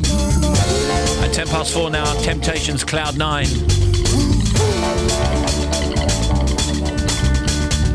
Childhood part of my life wasn't very pretty. See, I was born and raised in the slums of a city. There was a one-room shack that slept in other children beside me. We hardly had enough food or room to sleep. It was hard time. Needed something to eat my trouble man. Listen, my father didn't know the meaning of work. He disrespected mama and treated us like dirt. I left home seeking a job that I never did find. Depressed and downhearted, I took the cloud nine. I'm doing fine up here on cloud nine. Listen, one more time, I'm doing fine up here on cloud nine. Folks down there tell me, they say give yourself a chance, son, don't let life pass you by. But the world of reality is a rat race where only the strongest survive. It's a dog-eat-dog world and that ain't no lie. Listen, it ain't even safe no more to walk the streets at night. I'm doing fine on cloud nine. Let me tell you about cloud nine. Cloud nine. You can be what you wanna be. Cloud nine. You ain't got no responsibility.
with Katie Melua. A voice from heaven. You're a million miles from reality. You can be what you wanna be. We're sat in Gloucestershire. It's been hammering down. We don't feel very Christmassy, but if you could play us a Christmas tune, that would get us all in the Christmas spirit. That's from Chip Shop, Mint, Ed, Pirate, Lions, and Alison. You got it. Woo! It's a party on the radio. Saturday mornings from 10 on BBC Radio 2. It's Graham Norton. People have been in touch. I'm travelling to Huddersfield from Poole to get my hair done. Please tell my kids to behave. No parties. How long are you going to have your hair done for? Please wish our little princess good luck on her first piano exam. No matter what grade you get, you insist on going home and playing for hours. They'll love that. Graham Norton. And this weekend, my guest will be Spice Girl Melanie Brown. From Whose Line Is It Anyway, Clive Anderson and Josie Lawrence. Singer Sarah Brightman. Plus the winner of this year's X Factor on BBC Radio 2. Here we are returning for Factoids, Tim Smith. Horses competing in the Olympics have their own passports and often fly business class when travelling to the competition. Yeah, and if they winny nice, they get upgraded. If some of them, obviously go coach, but if they winny, they get upgraded. Yeah, definitely. Sure.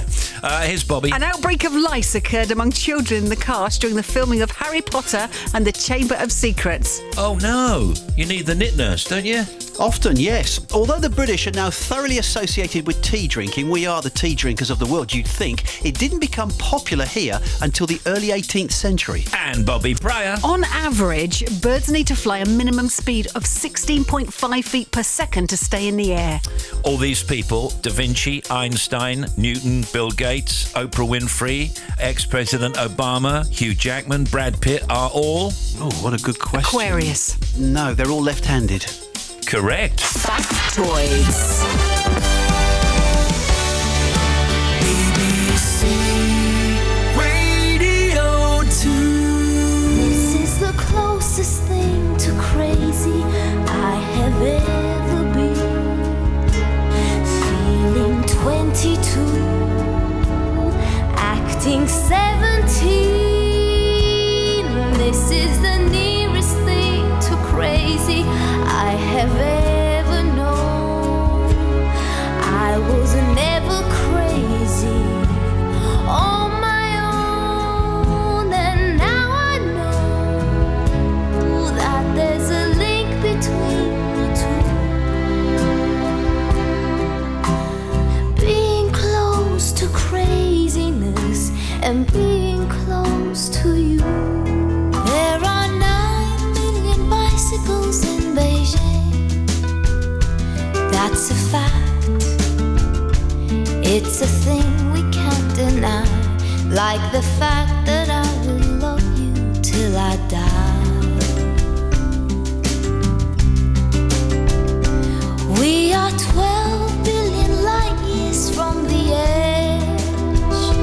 That's a guess.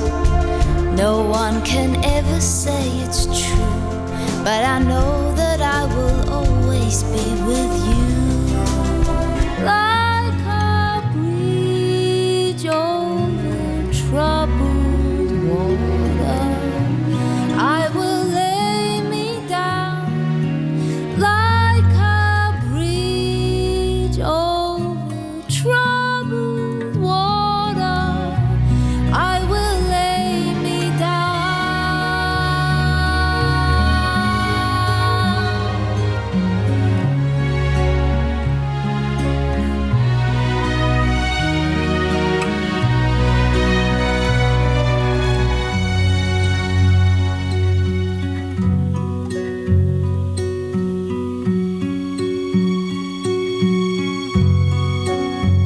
Sail on, silver gun, sail on by. Your time has come to shine, or your dreams are on their way. See how they shine. Oh, if you need a friend,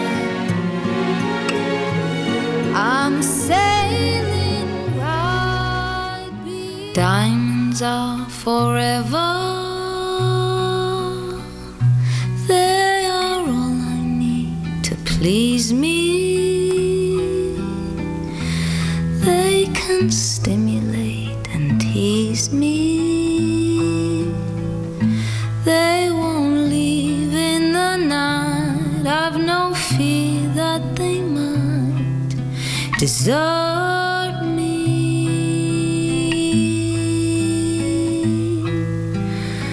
Diamonds are forever. Hold one up and then caress it. Touch it, stroke it and undress it. I can see every part. Nothing hides in the heart to hurt me. Unmistakable voice, right? Unmistakable voice, no question about it. Katie Melua, I'm thinking. That was Katie Melua. The last thing, by the way, is the current single, Diamonds Are Forever. Before that, Bridge Over Troubled Water. That's a great version of Diamonds Are Forever as well. Love that. Oh, thank you so much. What an unusual choice. Yeah. I don't get it. Don't you? No. You know, actually, the story of how I ended up singing it is quite moving. When I had my first pad in London, I had these beautiful neighbours called Gerald and Robin, and they were antique jewellery store owners.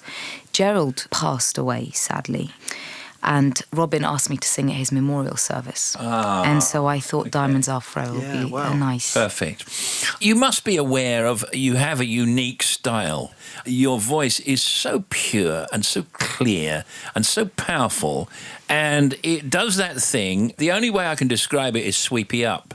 That's quite cool. Is it sweepy cool? Up. Yeah. Sweepy up on the end of the bar or on the end of some notes. That's natural, right? Well, maybe. Do you know what I find really odd? I get really flattered when people say, you know, people I really respect, like yourself, saying the voice is really unique. Yeah, but it is.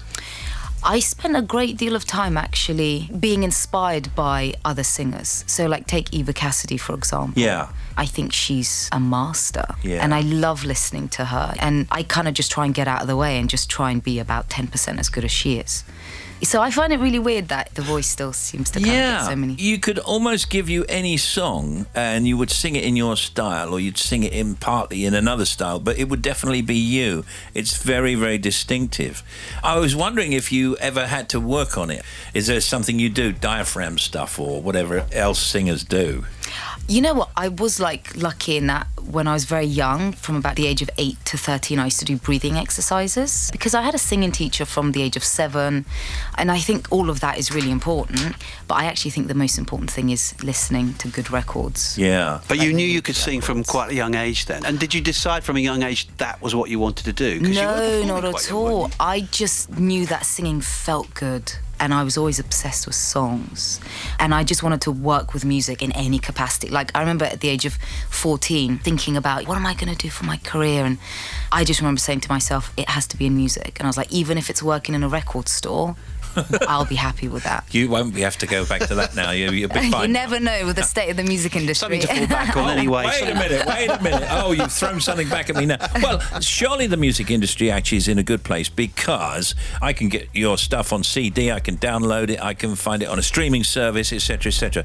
Is that a good or a bad thing, would you No, say? it is a good thing. I was just being a bit flippant. It's what everyone's been talking about, moaning about the state of the music industry, but we are in a pretty good shape at the moment. Streaming is going up. The numbers there are looking quite good and people are investing in it. As a fan, the fact that I can stream anything at any time is brilliant. Let's just look at Katie's UK tour dates and then we'll just briefly talk about the album before we go. Tomorrow, Thursday, 6th of December, Brighton Dome. Friday, 7th of December, that's Bath at the Forum there for Katie Melua. Saturday, 8th of December, London Central Hall. Some of these may be sold out. Yeah, Best you check at the box office just in case. Yes. I think Liverpool and York are the only two where we have some tickets there. Okay, well, that's Liverpool. That's the Philharmonic there, and that's Monday, 10th of December. That's great news, isn't it? Barbican in York, Wednesday, 12th of December. So that's the other one where you just might be able to get some tickets. You got to be quick. Got to be quick. And this album, by the way, it's called Ultimate Collection, and it's a greatest hits, but it's not only the greatest hits, it's some other stuff as well. So tell us what. Well, we've just got a couple of new recordings of Diamonds Are Forever, Bridge Over Troubled Water, and of course Fields of Gold, which was on the Children in Need to Charity single last year. Yeah. It's amazing when you look down, 9 million bicycles. I mean, just so many. Closest thing to crazy. Favourites? I mean, yeah, I have to say I do have a soft spot for my last album, the Winter album, which was me teaming up with a choir from back home in Georgia. Yeah. And the song Plain Song, which is about my childhood in Georgia. Wow. Well, what should we play as we go from the album? What do you fancy? What kind of mood do you want? Do you want something kind of... I want a Katie Melua mood. I want a kind of mellow. Katie Melua mood, okay. I'll play the one you just mentioned. Let's go play for the one with the Plain choir, Song, then. yeah. Okay, all right, we'll do that. And Katie's new single, Diamonds Are Forever, and her new album, Ultimate Collection, are both out now. And if you're quick, you can catch her live across the UK until December 13th. And those two nights available are the Philharmonic Liverpool for Monday, 10th of December, and the Barbican in York on the 12th of December. And what are you going to be doing for Christmas? I'm going to be spending it up in Sheffield with my husband's family. Excellent. What kind of lunch will you have? A proper Yorkshire Christmas lunch. Turkey and everything. My mum-in-law is the best at You're not Yorkshire having goose puddings. or anything like that? No goose? No. Oh, Turkey. good. Yorkshire puddings. Yeah, Yeah, she's see, that's- incredible. I at love Yorkshire puddings with and Christmas. tons of gravy. Lots tons of gravy. Loads extra gravy. Yeah. But I wouldn't ever have a Yorkshire pudding. No, but you can. You with can. It's good. Christmas Really? dinner. You wouldn't? No, Wow. never have. Really? Yeah. No, up north we Up have north is fine. Still a bit colder up there, so it warms you up. Good. Have it with lots of lashings of gravy, as you say. Thank you, Katie. We'll see you Thank next you. time. Good luck. See you. Come take the track. It was just pretending, simple to do. We'd make some plans and travel someplace new.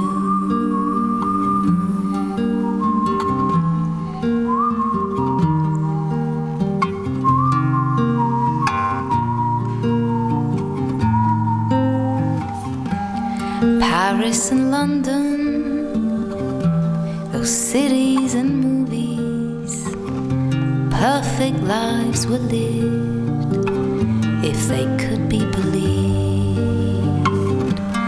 Back in the real world, they seemed so distant, but none of it mattered in the aeroplane field. We like pretending. Beautiful. When those planes did There goes fly. Katie. Plain song. That rusty old wings knew the entire Hey, good afternoon. Good evening. It's Radio 2.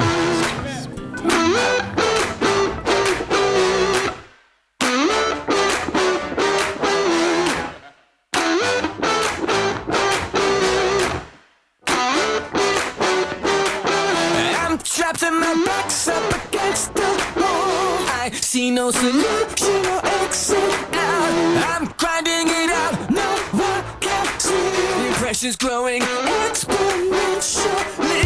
I'm trying to keep up to speed with you. Your lane changing is accelerating me. I'm hitting the ground and I'm sprinting. I'm falling behind, now I'm tuning out.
this.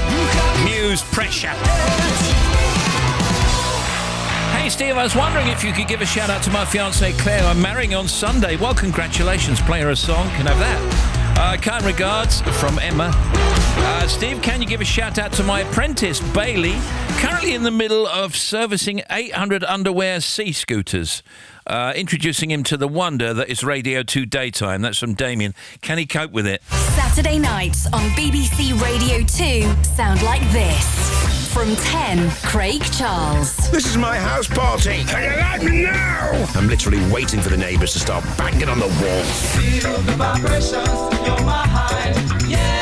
Bobby says I said underwear. I meant underwater. Animatronic. I'm Animatronic, and I bring you Dance Devotion. There's no limit to what we'll play. We will have music from all genres, all eras, all countries. Anything with a repetitive beat.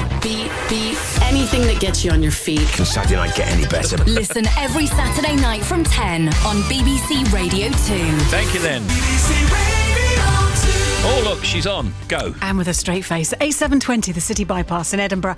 Now, there was a broken down lorry stuck at the Hermiston Gate junction at the Calder Road roundabout. That is still there. You can get past it, though. M1 northbound, 34 to 35, up to Chapeltown. There's a breakdown and one lane is closed. A34, this is at Siddington. Now, the A34 Congleton Road blocked completely. There's an accident between Siddington and Monks Heath Crossroads. So down towards the A537. A14 eastbound is still closed with the overturned lorry between junction 57 and 58 at Seven Hills. And the M25, now the good news is, anti-clockwise, that breakdown at 30 for the A13 at Lakeside has gone. However, just looking at the congestion, from 10 the A3, this is both ways, almost all the way to the M1 you've got congestion, and then from 26 to 27 there's a queue as well, and then anti-clockwise and clockwise because of the problems at junction 3 where the A20 is. You've got queues both ways. The A20 Sidcup bypass westbound is still closed, so away from the M25 up towards the A244, the Crittles Corner, that whole stretch they've closed because of the bridge strike. If you're eastbound, you can now use the A20 to get towards the M25. Now the knock-on effect of this is the A2. Two problems. First of all, eastbound there was a breakdown in the Blackwall Tunnel, so that's now moving. It queues all the way out to the M25, and you've got queues into the Dartford Tunnel as well. M20 itself, eastbound, there was a breakdown between 4 and 5 at Aylesford. A351 is closed between Stowborough and the Norden roundabout, and the M4 eastbound at Newport, we've got a 5-mile queue, queuing from 29.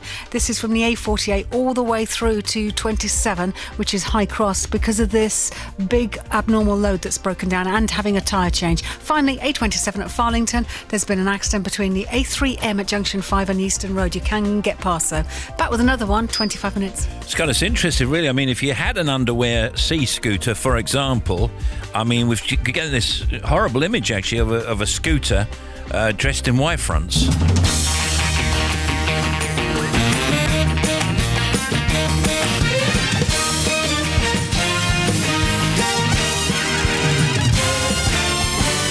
Right in the afternoon. Got Pete Benton on soon from the ONS with the 12 stats of Christmas.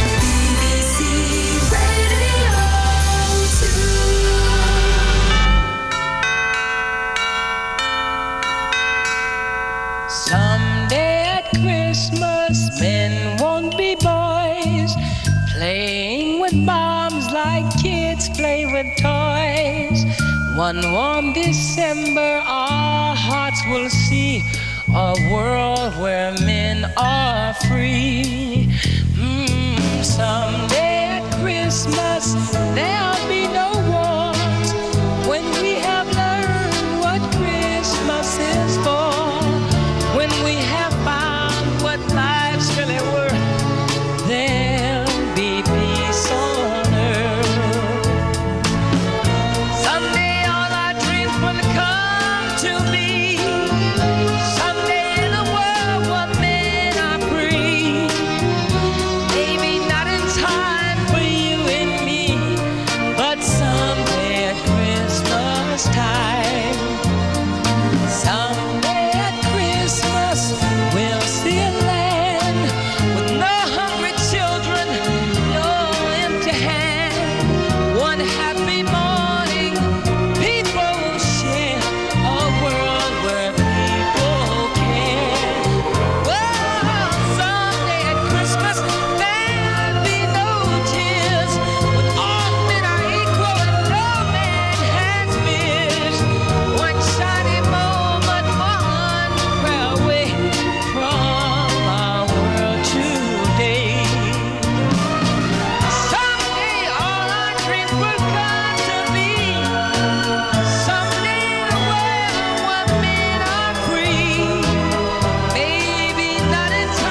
sin.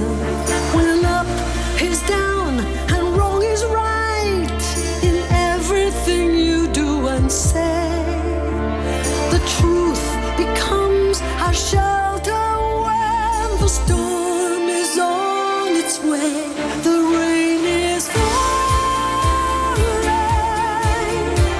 as cold and dark as stone. The rain is falling, it chills us to the bone. We can build a wall to heaven's gate, make tomorrow yesterday, but our tears of rage will break it down. The storm is on its way. The rain is falling, as cold and dark as stone. The rain is falling, it chills us to the bone. Tomorrow we may wake up and pray we dreamed it all, but today the sky grows darker and the rain will fall. Facts are fake and friends are foes, and how the story ends nobody knows. The rain is falling. All right, now, Pete Benton is the Director of Data Collection at the Office for National Statistics, or the ONS, as we're allowed to call it, because if you say Office for National Statistics long enough, you start getting it wrong. The ONS is the biggest collector of statistics. It's publicly funded, but independent of ministerial control. And each year, they ask about 500,000 of us questions and collect data from 1 million businesses. So what we're going to do is, well, we're going to talk about Christmas, aren't we?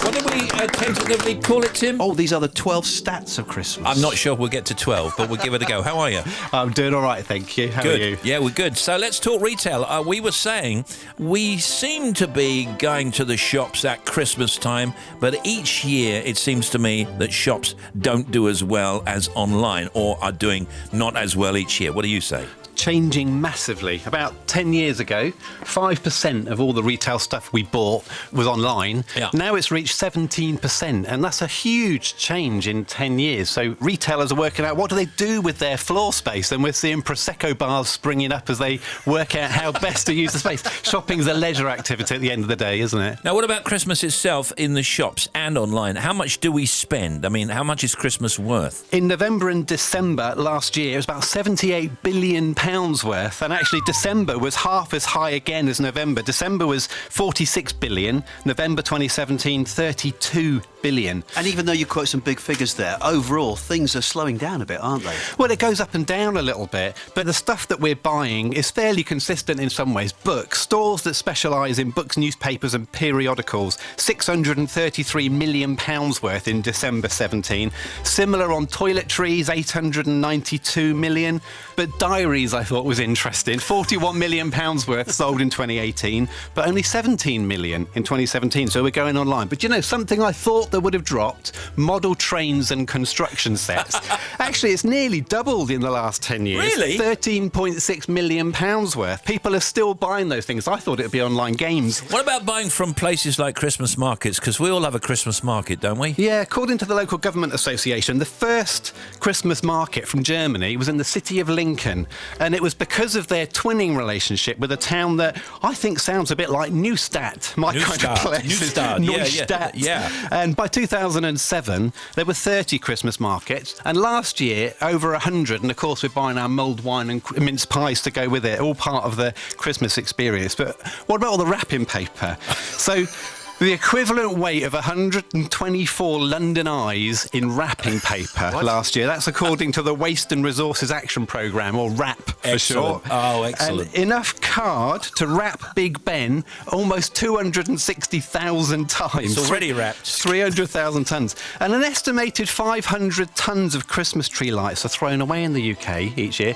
I got mine out of the loft. Yeah. I've got this lovely set that's 30 years old, and every year I put them away and I get them out and the bulbs have always gone again. Yeah, so I spent forever yesterday changing bulbs one at a time. We've all done that. Well, how do you get those stats? I mean, you ask people about their Christmas tree lights and about their wrapping paper. Those are incredible stats. Well, we do a survey called the Living Cost and Food Survey. About 5,000 people fill it in every year, and they tell us all kinds of things. They keep a diary of everything they've spent for 2 weeks. So a huge thank you to everybody who does that for us. I think I might have seen your little report the other day in the papers. I think it might have been about Christmas dinner. I seem to recall. It was like 2 or 3 days ago. So talk us through Christmas dinner. The stats, I think, said something like young people don't want the traditional meal, older people do. But that aside, give us some Christmas meal stuff. OK, so Brussels sprouts, staple of Christmas dinner. I tried to find this in one of our surveys, but it's too detailed. So on Friday morning... You've got a lot of detail about Brussels sprouts? Well, on Friday morning, I set off 30 of our best researchers and said, you've got till lunchtime to tell me about Brussels sprouts. So here's what they've come up with. They did a bit of a Google. They looked on some of the big supermarkets. One of them said they sell 140,000 Brussels sprouts in the run-up to Christmas. 25% of the whole year's Brussels sprout sales are in the 2 weeks before Christmas. So you mean pounds of individual Brussels sprouts? Individual sprouts? Yeah, and if you add that up across all supermarkets, they came up with an estimate of about 750 million Brussels sprouts. So that's 250 million Brussels sprouts. But if you estimate how many are eaten, they came up with a number that was about half of that. And of course, Brussels sprouts are always the thing that are left over, so sounds about right to me. Well, Pete, we do respect you and we love you. We love the work of the ONS, but that is the best thing you've ever said. I could tell you about turkeys in a minute. Oh, good. Well, let's take a break and then we'll come back and talk about turkeys. We'll be right back. We met in the winter and we fell in love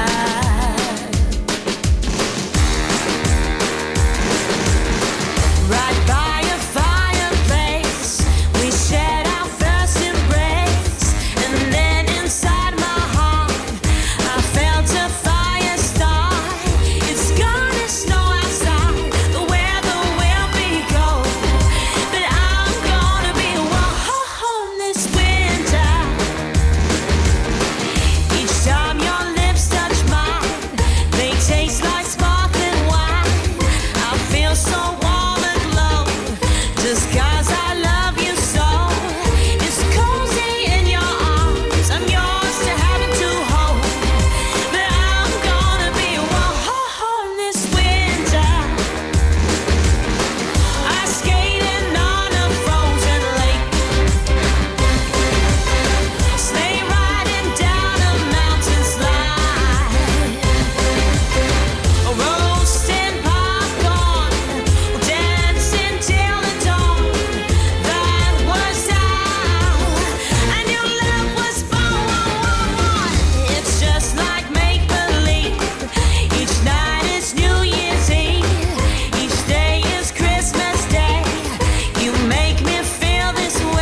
Brenton from the ONS, and we're looking at the stats about Christmas. Before the music, you said you're going to tell us about turkeys. So turkeys at Christmas. Yeah, so how many tons of turkey do you think are sold by British manufacturers at Christmas? Oh, I'd have to have a guess. 500,000. I mean, I've got some notes here, and I'm not going to Don't look. look at your notes. 500,000 tons. Tons? You're a bit high there, Tim. Okay, well, in that case, I'm going to go for 150 tons. 15,500 tons. Less than you think. 15,000? 15,500 tons. 6,700 tons of fresh, 8,600 tons of frozen. Good grief. But back to the Brussels sprouts. One interesting fact. You can't help yourself now, can you? An area of the UK, how many football pitches is given over to Brussels sprout fields? Oh, that's a good okay. question. Well, not many, no. 3,240 football pitches. And if you lined all those sprouts up next to each other, they'd go from London to Sydney. That is brilliant, Pete. Could you do peas next year, please? Or carrots? One of those. So who cooks the Christmas dinner in your house? Probably my wife. Mum. Actually, my brother sometimes, or my sister-in-law. So, according to our data, the woman of the house, if there is one, was probably cooking it. 64 minutes on average a day spent cooking by women, compared with 36 minutes for men. Even in this day and age? Yeah, I try and help, but I think I get in the way. Although it's my side of the family coming up this Christmas, so I think I might be doing the cooking. Oh, you'll have to. Some people just don't want to wash up. So 2.3 million of us took a holiday overseas in December 2017, Really? according to our International Passenger Survey. That's the one that you do at the airport for us, Steve. Thank you. Yes, I know. They don't all go for sun, though. Some went to Lapland. So last year, about 23,000 people went to see Santa in Finland. Excellent. That's down, actually, from 80,000 in 2007. But it goes up and down each year, depending on how busy Santa is, I think. But, 497 people went abroad last December to get married. Oh, really? What, on Christmas Day or just before Christmas? On Christmas Day. Well, I don't know exactly when, but I can tell you what, my grandparents, Albert and Ada, got married on Christmas Day 1930. So it's not impossible, but it's the least common day to get married in England. Only 102 marriages on Christmas Day over the last 20 years, so that's kind of 5 a day. You've done some great stuff here, which I'm just looking at, about wages. If Mary and Joseph lived in the UK today, they'd be living on Joseph's annual wage as a carpenter of around 27k. So 27k equivalent of back in the day? Something like that, yeah. And if you're a shepherd, £21,000, I think. So that's what an agricultural worker gets. But of course, a lot of people are working on Christmas Day. 145,000 care workers, 82,000 nurses. So thank you to all those people who keep the country running. 37,000 chefs. People are kind of eating out more, aren't they? But what do you think? Which profession has the biggest proportion of people working on Christmas Day? Emergency services? No. Okay, what profession? Let's think. Small shopkeepers? No, it's clergy. Oh, of course it is. But interestingly, only 51% of them said they were working on Christmas Day. But I mean, some of them aren't Christian, but even so, what are they up to? It's over 1 million people now working on Christmas Over Day? 1 million, and on Boxing Day, 1.5 million. Of course, everyone's back to work. And well, not everyone. Well, some people. So we can take back the presents we didn't want. We can go on Boxing Day. But Christmas is all about the birth of a special baby, isn't it? So let's do some baby stats. Okay. On average, about 1,800 babies born every day. Right. Interestingly, on Christmas Day, it drops to 1,400. It would have been about the months before, wouldn't it? Yeah. 9 months before. Yeah, and you know the favourite stat I've told you, that 9 months after, 26th of September, the most babies are born on that day. Oh, is that right? It is. It's 9 months after Christmas Day. Oh, my But goodness. on average, over the last 20 years, one baby born every 47 seconds. And there have been 8 days in the last 20 years where there's been literally one born every minute. And one of those was Christmas Day 2014. Any details of that one? Well, seasonal baby names. In 2017, we had 166 angels, right? 4 gifts, 37 stars, and 209 baby girls were named Holly in December 2017, compared to an average of only 72 a month. Yeah. The rest of the year. So people do name their baby according to the time of year. Yeah. There were 967 Gabriels last year, and 120 Noels or Noel or whatever it might be. After you've drunk the sherry, you've opened the presents, you've had the turkey, pulled the crackers. What are you going to do now? Well, play Monopoly. Play Monopoly. Watch telly. Watch telly. Give up. Give up. Open more presents. 2,590 people last Christmas Day completed their online self-assessment tax return for HMRC. Oh, did they? That's people actually doing their taxes. Christmas Day. Oh. You could wait till Boxing Day, couldn't you?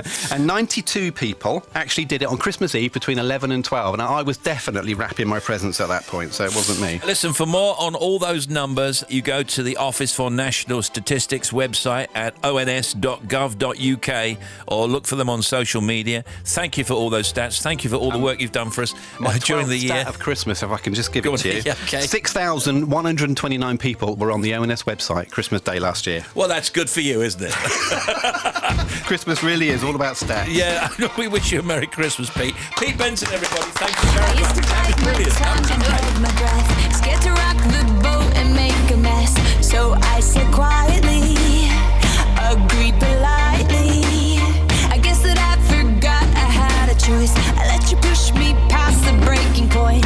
I stood for nothing, so I fell for everything. You held me down, but I got up, already brushing off the dust. You hear my voice, you hear that sound, like thunder gonna shake the ground. You held me down, but I got up. Get ready, 'cause I've had enough. I see it all, I see it now. I got the eye of the tiger, fighter, dancing through the fire. 'Cause I am a champion, and you're gonna hear me roar louder, louder than a lion. 'Cause I am a champion, and you're gonna hear me roar.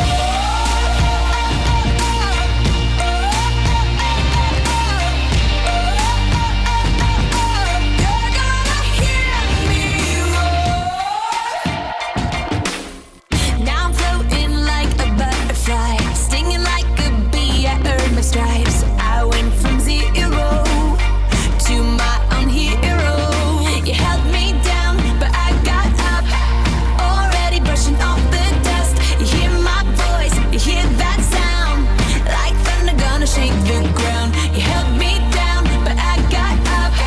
Get ready, 'cause I've had enough. I see it all, I see it now. I got the eye of the tiger, fighter, dancing through the fire. 'Cause I am a champion, and you're gonna hear me roar louder, louder than a lion. 'Cause I am a champion, and you're gonna hear me roar.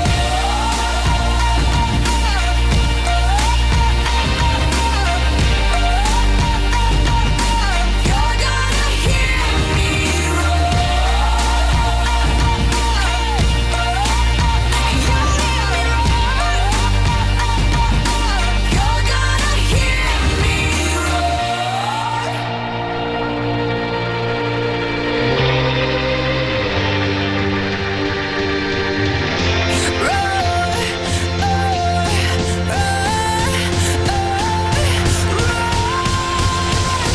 I got the eye of the tiger, fighter, dancing through the fire. 'Cause I am a champion, and you're gonna hear me roar louder, louder than a lion. 'Cause I am a champion, and you're gonna hear me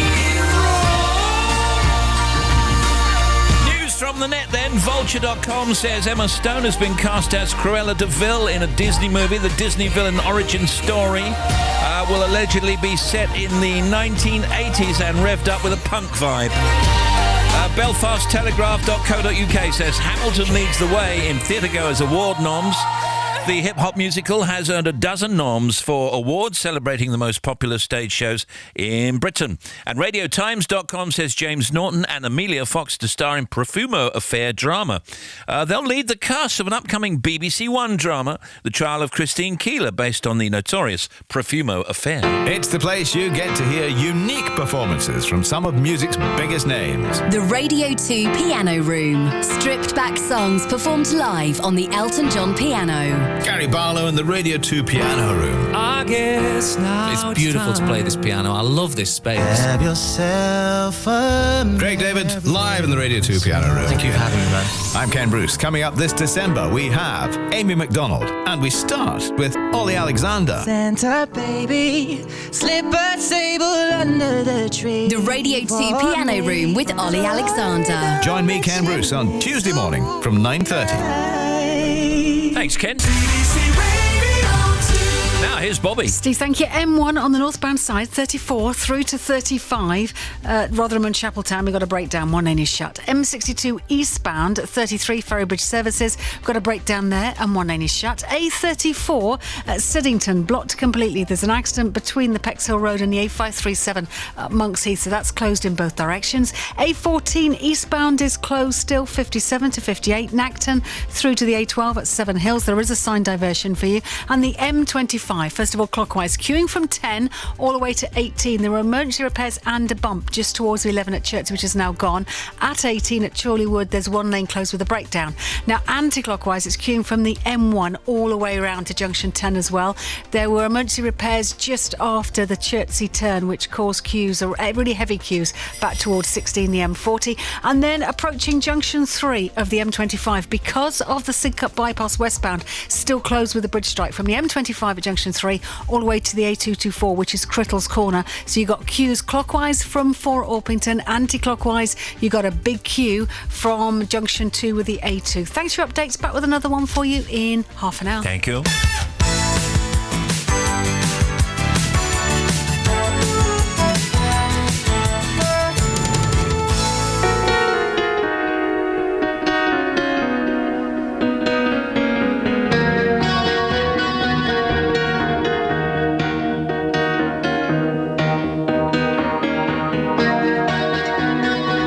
Well, those happy days, they seem so hard to find. I tried to reach for you, but you have closed your mind. Whatever happened to our love? I wish I understood. It used to be so nice, it used to be so good. So when you're near me, darling, can't you hear me? SOS. The love you gave me, nothing else can save me. SOS.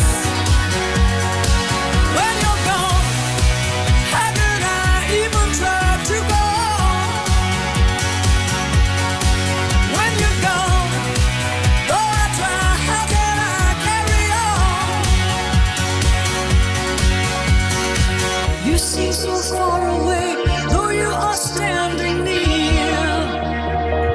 You made me feel alive, but something died, I fear. I really tried to make it out. I wish I understood.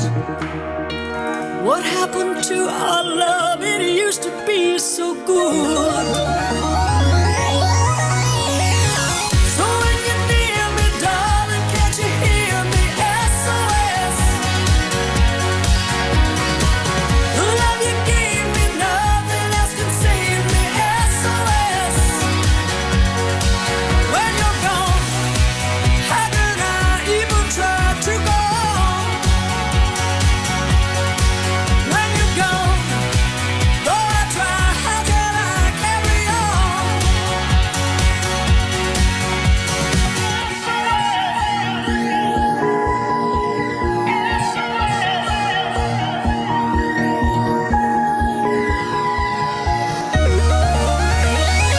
So when you're near me, darling, can't you hear me?